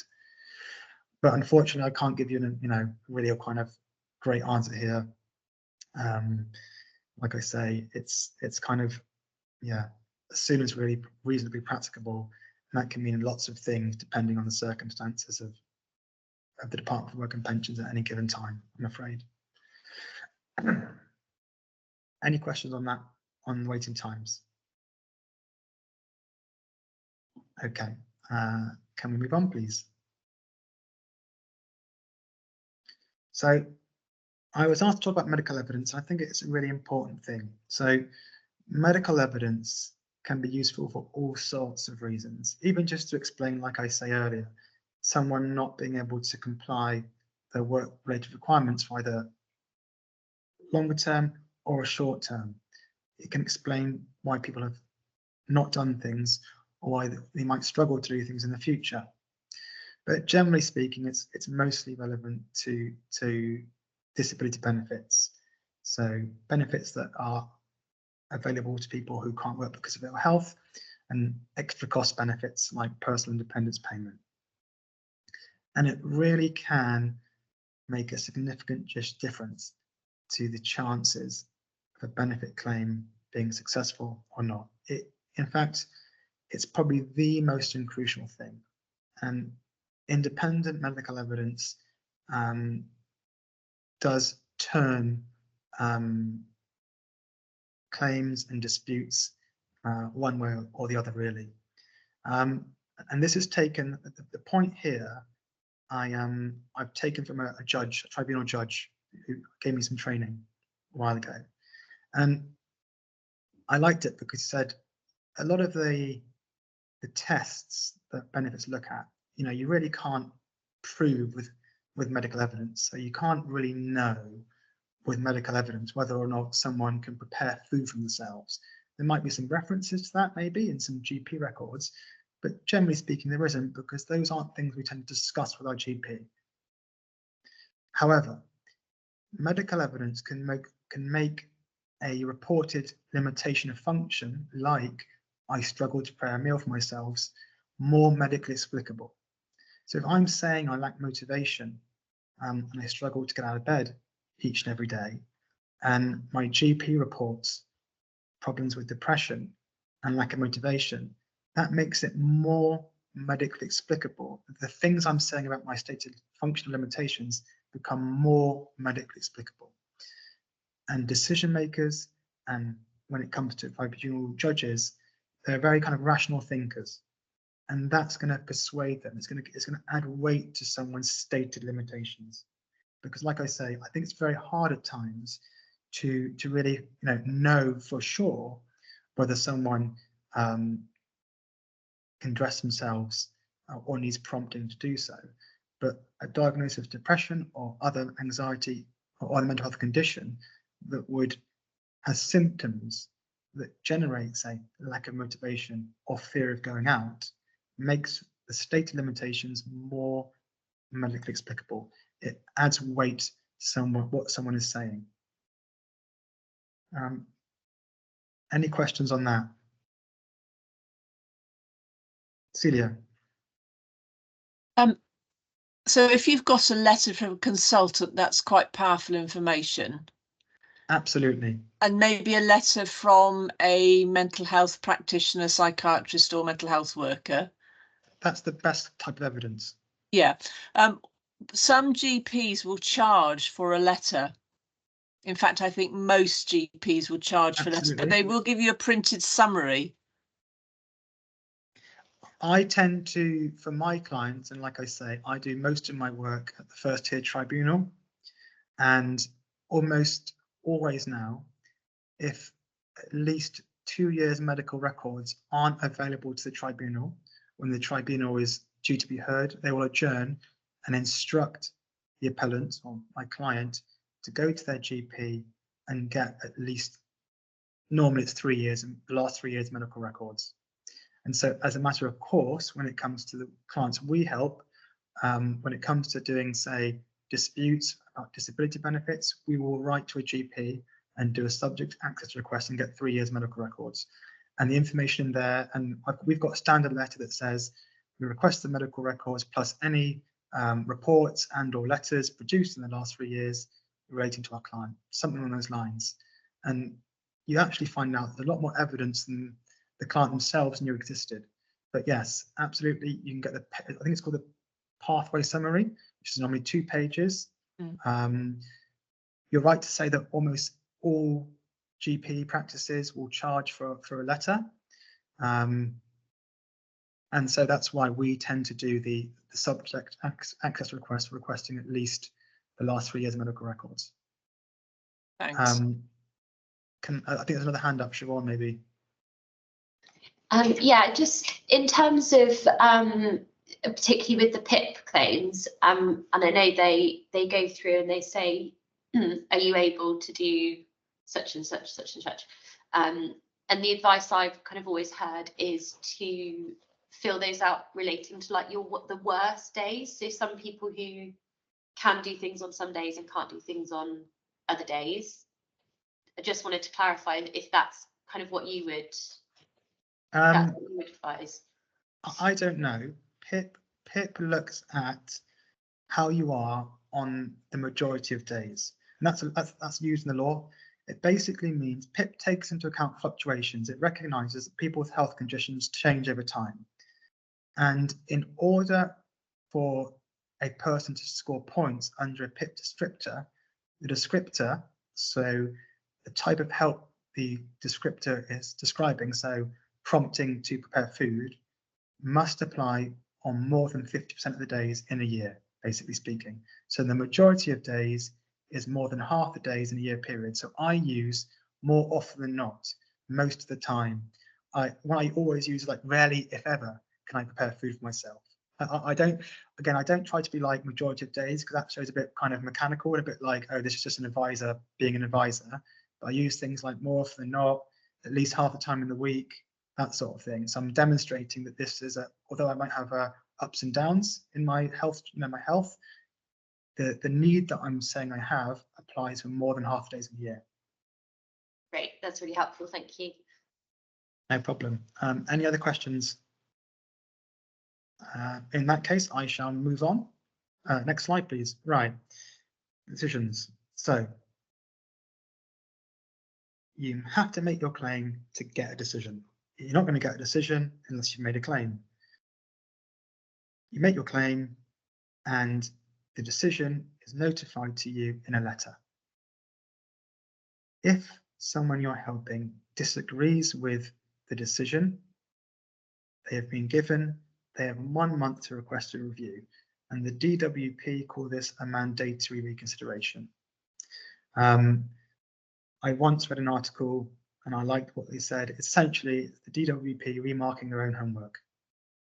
So it's asking the DWP to reconsider the mark they've given, basically. There's no time limit for that either. So, it's not done within 7 weeks. It takes usually as long as it takes. And again, we are talking here, once you've requested the review, you're probably going to wait 7 weeks, at least, really, 7-8 weeks to get the response. And the response is contained in another letter called a mandatory reconsideration notice. And that just says, thank you for your review. We've considered your application and we've decided either to keep our original decision the same, or they can give you everything that you ask for. They might say, actually, we've completely changed our decision. Here's everything you asked for. Or they might say, well, you've asked us to look at our original decision. We're going to give you some, but not all. So 3 possible outcomes there: uphold the original decision, everything you ask for, or some but not all. And then in each of those circumstances, the person has a choice to appeal. And an appeal must be made within 1 month of the mandatory reconsideration notice. You can appeal online or by paper. To do your original review application and mandatory reconsideration, that needs to be done by paper. There's only one way to do that. When you make an appeal, it goes, as I say, to an independent tribunal. A tribunal is not part of the Department for Work and Pensions or HMRC, and that's really important because government departments like the Department for Work and Pensions have a stated legal obligation to protect public funds, to ensure that the taxpayer is given is protected, or as much as possible is protected. And that means they can never be really truly objective, and they know that themselves. They can't, they're always going to have a bit of bias built in their decision making. So the ultimate arbiter, the ultimate adjudicator is the Social Security Tribunal. Once an appeal is made, again, no kind of stated waiting time. It's often, I would say, you're looking nowadays 8 to 9 months minimum to get your appeal heard. So it's not, unfortunately, very quick, and that could often lead to these scenarios earlier that I touched upon, where someone's claimed PIP because of one health condition. 6 months later, they get a new health condition. 6 months later, they get a tribunal related to their first decision. The tribunal can't take into account any later deteriorations or new health conditions. They're looking at the circumstances at the time of the decision on the claim. I would say, and just as a final point on this, 70% of PIP tribunals are successful. So we used to run we don't anymore, but a project whereby we would train UE law students to run disability benefit appeals, in particular about PIP, and understandably many of them are anxious about going to the tribunal. I used to say to them, listen, you've got a 70% chance before you even said anything. You could keep your trap shut the whole time. You've still got a really good chance of winning. So, it's always worth exploring that option. There's a more than a 2/3 chance before they've set foot in the door that someone's going to win their appeal. Any questions on that? Great. Can I have the next slide, please?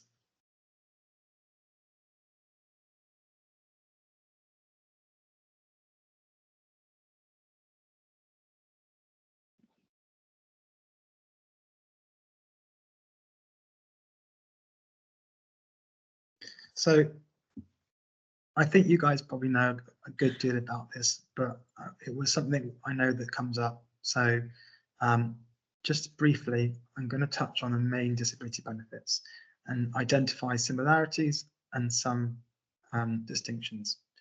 So disability living allowance is a benefit for disabled children under 16, 2 parts, one part looking at care needs, another part relating to mobility needs. disability living allowance isn't linked to either the child's or the parent's work history, their national insurance record, their savings. A parent can claim disability living allowance for their child if the parent is a multimillionaire. It doesn't, none of these kind of wider circumstances, these kind of financial circumstances rather, are relevant. It's whether or not the child has the care and mobility needs, and whether those needs are sufficient to kind of satisfy the rules that apply to disability living allowance. The good thing about disability living allowance, like other benefits of this type, is that it can lead to other benefits increasing. So it can lead to additions being added into means tested benefits. So if a child gets disability living allowance, it's possible they'll get a disabled child addition in the universal credit if the household gets that as well. Can I have the next slide, please?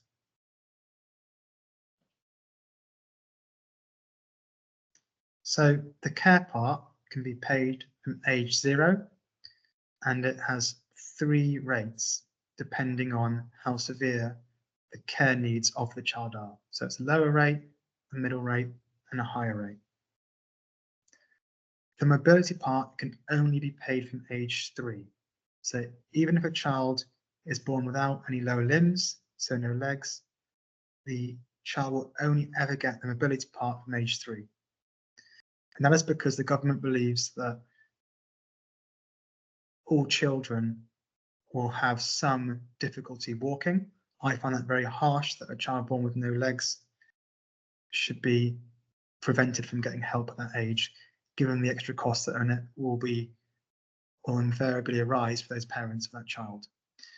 And in relation to the care part, the needs that you're claiming the child has must be substantially greater than a child of the same age who doesn't have the health conditions the child you're claiming for has.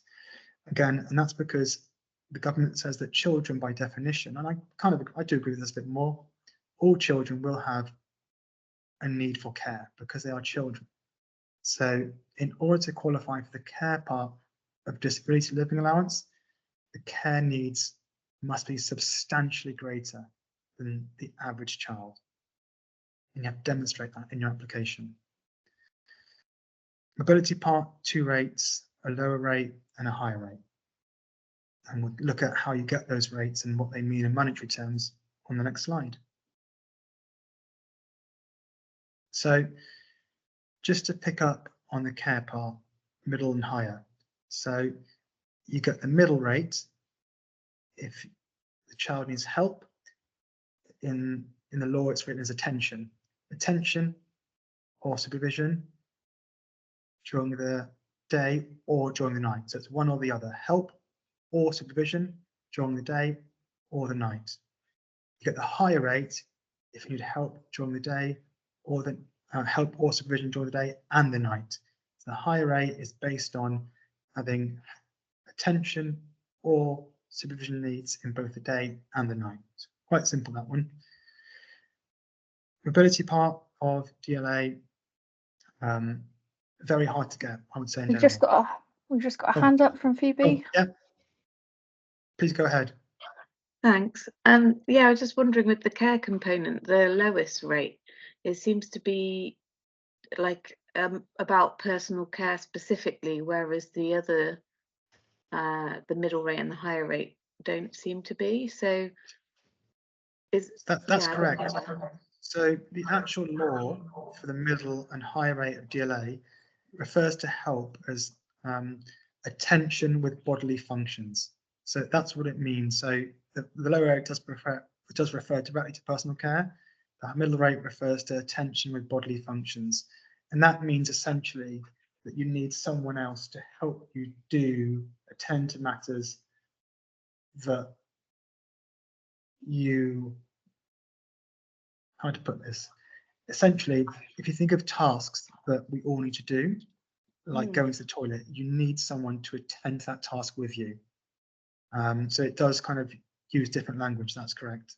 So might it include like a child with ADHD needing, you know, like significant amounts of prompting to get dressed in the morning, would that count? Something like that? Yes, it would. Absolutely. Okay. Getting dressed is a bodily function. So you can say, yes, that child needs attention with bodily functions. They need prompting. They need someone to, in order to do that activity, they need attention from another person, basically. Right, okay. Any other questions Any- before we move on? Just to say, on the mobility side of disability living allowance, very hard to get the highest rate. Very, very hard. It's essentially the child to be unable to walk or virtually unable to walk, or walking would pose a severe, the activity of walking would pose a severe risk to kind of their health deteriorating. And there is a mental health ground as well. Again, very hard to get. It's DLA for children on mobility is very hard to get overall, in my opinion. Can I have the next slide, please?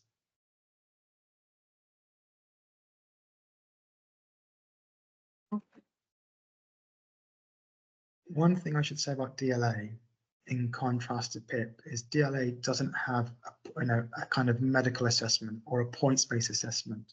It looks at, like I say, attention needs and supervision needs in the context of care, and ability to walk or inability to walk in the context of mobility. There's no kind of point scoring. There's no medical assessment whereby you have to go and speak to someone and talk about your health conditions and what that means for you. It's done on the application form, and it's done on any medical evidence, you know, the child provides, school, other people involved in that child's support. PIP is similar insofar as it's disability benefit. It's not tied to wider circumstances, or sorry, financial circumstances, like whether you paid income, whether you paid national insurance, whether you've been in work, whether you have savings. Those things aren't relevant. However, PIP is a points-based assessment. Can I just have a few more? Press the button a couple more times. So yeah, it looks at kind of care and mobility needs, but in a very different way. And we'll just unpack that a bit quickly. Can I have the next slide, please? I'm conscious of time, so 2 parts. A daily living part that looks at ability to perform daily activities, and a mobility part that looks at ability to kind of navigate yourself and actually how far you can walk. Each part has 2 rates, a standard rate and an enhanced rate, but it's points based. This one you'll get one of the rates if you score sufficient points. 8 points at least gets you the standard rate. 12 points or more gets the enhanced rate. You can't mix and match your points from daily living and mobility to get an award. It's either 8 or 12 on one, or 8 or 12 on another. And you can see the rates, what they mean in terms of payment on the slide. Kind of next slide, please. Like I say, it's a points-based assessment. It gives you points on whether you can perform various activities and the type of help that you need to carry out an activity. So it's very, in some ways, PIP's very basic. It looks at, do you need help to carry out one of the activities that we've put in this assessment? So, and the types of help are all defined. There's prompting, aids and appliances, supervision and assistance. If you can do an activity unaided, it means you can do that activity without one of the types of help. If you need one of the types of help, you'll score points. And like I say, you've got to add up your points and try and get at least 8 to get an award. Can I have the next slide, please? Oh. So just because it comes up so much, I've done a tiny section on filling in the form. So you'll see here, this is activity 1, preparing food. 1B refers to aids and appliance. That's one type of help. If you need an aid or an appliance, like easy grip cutlery to prepare or cook food, you'll score 2 points. If you need prompting to either prepare or cook food, someone to remind, encourage, or explain to you what to do, you get 2 points.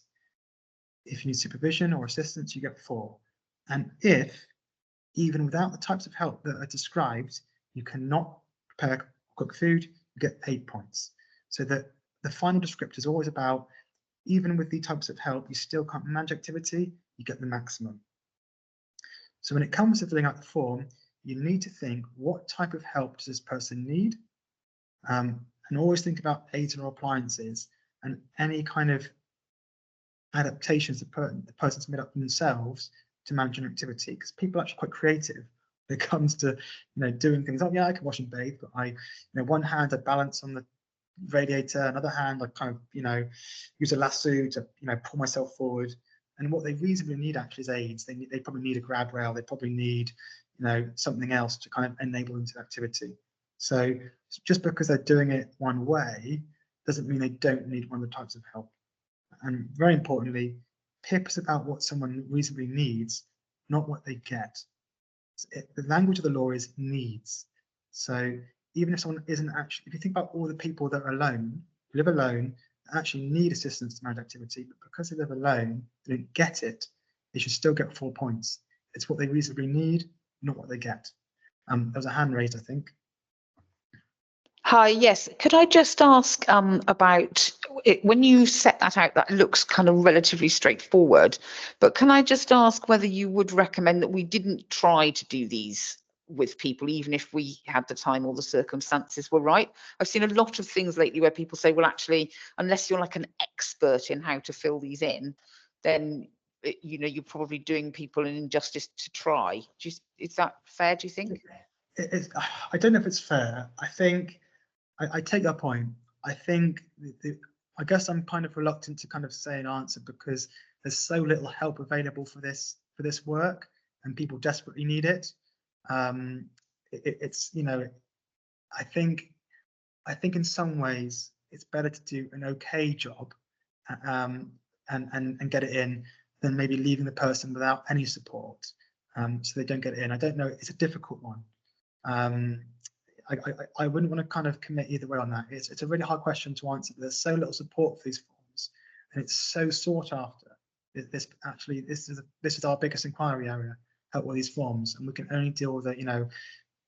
We can only use the resource that we've got, but people, yeah, they need help with them. I don't know how to answer that question really. Okay, sorry. Thank you. No, thank you. That's what you said is helpful. Thank you. Can I have the next slide, please? Again, this is just my own kind of my own blurb. So if I was answering that question on the previous slide, I've given an unhelpful answer and a model answer.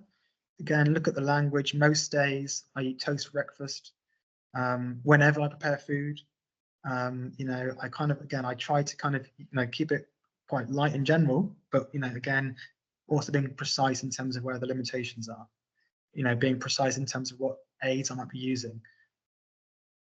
So to that, again, just to kind of add to that, I just wanted to give you that there.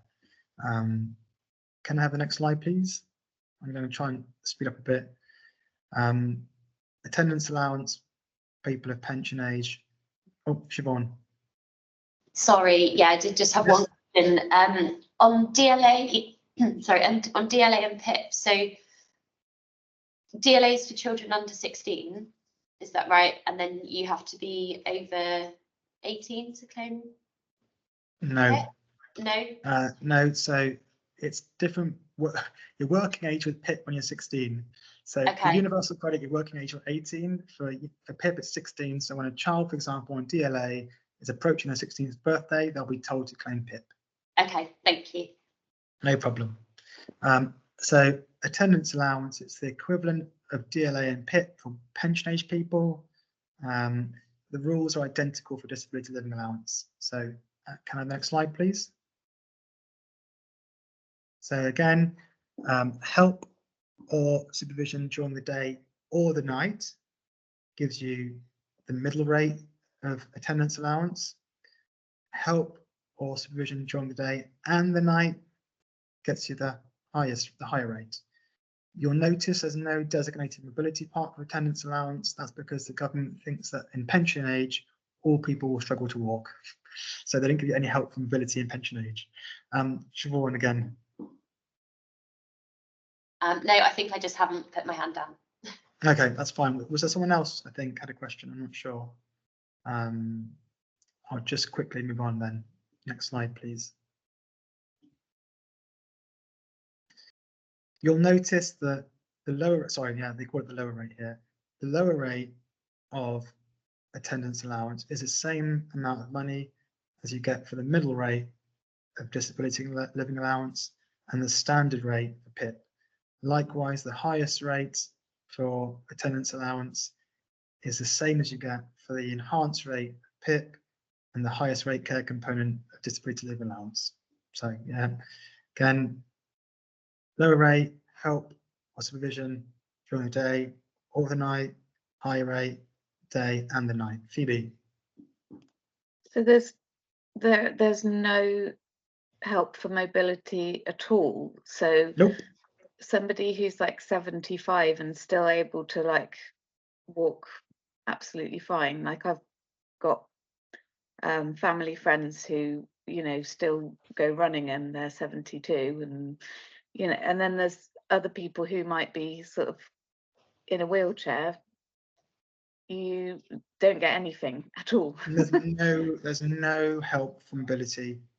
And would you then, age. if you were claiming PIP and then you got to pension age, you then essentially get less money? No, that's there's a bit, again, complex rules here, but if you're working age and you're in PIP and you reach pension age, your PIP can continue. So if you were getting the mobility part of PIP and you hit pension age, that can continue, but you can't go up. So if you're getting, let's say, the standard rate mobility part of PIP, you get to pension age, even if you have a significant deterioration in how far you can walk or your mobility needs dramatically worsen, you can't go up to the enhanced rate. You can only stay on what you're currently getting. You can go up or down with the daily living part, but if you're already on PIP, you can continue to get it in pension age. Okay, thanks. Any more questions on this? Right, can I have the next slide, please? Right, just some final points I want to make. So I don't know about you, but I often, when people come to me for benefits help, my initial reaction is to try and think I want to take this on, or almost treat it like it's my benefit claim and my responsibility to manage someone's kind of benefits. These are benefits for the individuals claiming them. They are not ours. Ultimate responsibility lies with the person who has made the claim, who has the decision, that wants to do something about it. So, people can always help, to a certain point, but ultimately we are not responsible for other people's social security entitlements and how those things are managed and kind of undertaken. I would always say manage expectations. So remind people, if they are claiming universal credit, they will not get a payment for 5 weeks. And if they're claiming PIP, it's actually probably, it's really, they've got a 50% chance really of getting refused. So they've got equal chance of getting rejected. So you can say to people, it's quite likely, you've got a 50% chance this will be rejected, at that initial stage. Provide basic advice and guidance where possible. I'm sure you will do that. I think a crucial thing is the evidence. I always say to people, my new advisors that I train, you can write the best letter, the best support, the best kind of, I challenge this decision because, and this is a law. That doesn't really persuade decision makers. Independent evidence does. I think particularly in my job, DWP have quite a poor view of us in terms of being able to kind of represent people independently. But it's very different when it comes to medical evidence from an independent practitioner. You know where to signpost and kind of signpost, know where to signpost and refer for extra advice, and always remember benefit decisions can be challenged. I mentioned the time limits as being 1 month to request a review and then 1 month to appeal. There are provisions for late reviews and late appeals. Probably in that circumstances, if you're concerned, signpost or refer to a benefits advisor. Can I have the next slide, please? Yeah, nothing really to say here, just a list of organisations that can help.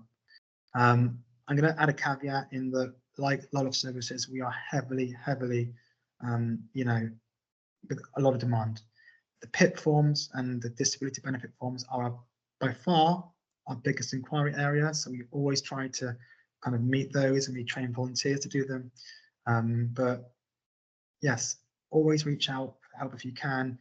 You know, but it might be the case sometimes that some services will say we're oversubscribed. With us, we operate a system where we add new appointments every single week on a Tuesday, so it's always best to go on a Tuesday. We'll see if we can get someone in. But yeah, there are organisations that can help. It's just that, you know, we're not twiddling our thumbs or anything, waiting for clients. Basically, we are a little bit busy. I really hope that was what you wanted. And I apologise now if it wasn't. I know you've got to guys go rush off. You didn't get added time for this. If you want to ask any questions, I'll stick around for 5-10 minutes, or as long as you need me. But otherwise, thank you very much. I hope you found it interesting. Thank you. It was really good. Oh, thank God.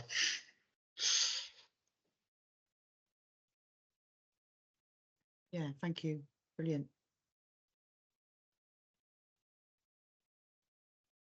Thank you for coming.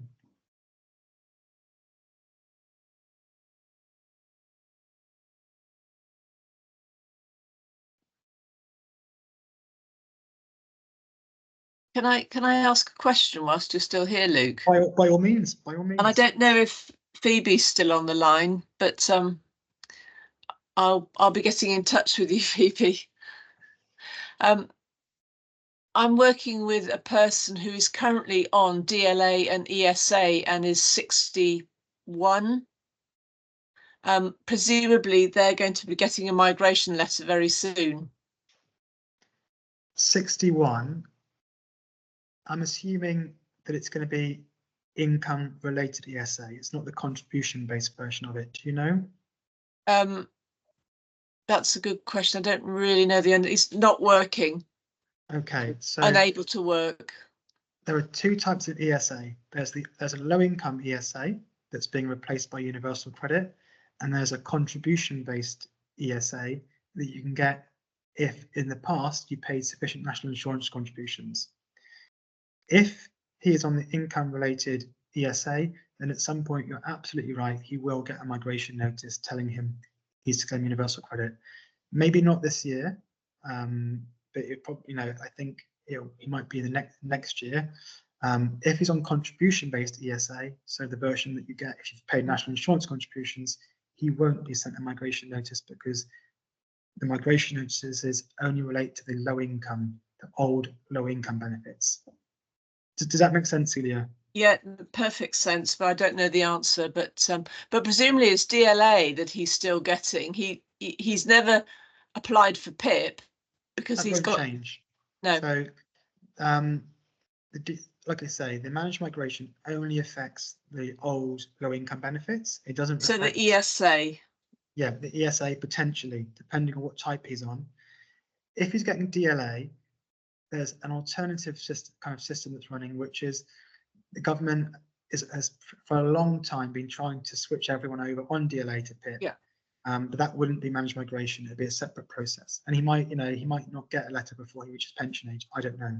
Okay, that sounds altogether more more positive. I'm just thinking of it's going to be an utter nightmare. What I'll do is I'll send Gina's got my contact details. So if you want to kind of get back in contact with me, ask me a quick question, and I'm always happy to take kind of these types of questions from people. Right. It's a quick question you need help with, just call me.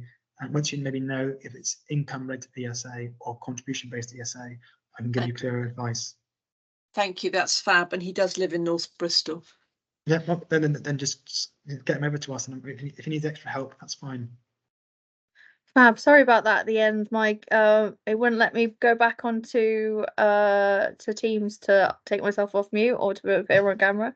So my phone had my laptop had a bit of a funny five. Is there any other questions? Obviously the session will be recorded, the slides will be available. Any sort of extra things that we've talked about today that are, going to come in like handout form will be emailed out to everybody. Are there any other questions for Luke today? Well, thank you very much for coming along. Sorry I wasn't able to say goodbye to most of the people there. Thanks everyone for attending today, and like I say, the recordings will be available. If you're not able to get onto the Teams channel, please do send me a email so I can make sure that you've got access. Just so that you can have a look at all the other webinars that we've got coming up. We've got a menopause, supporting people with menopause, and we also have a integrative health webinar, which is the one that Will ran at the session, for anyone who wasn't able to attend. If that's everything, it'd be lovely to speak to you all, and I'm probably I'll stop the recording now. Bye everybody, have a lovely rest of your day. Bye Jeannie, take care.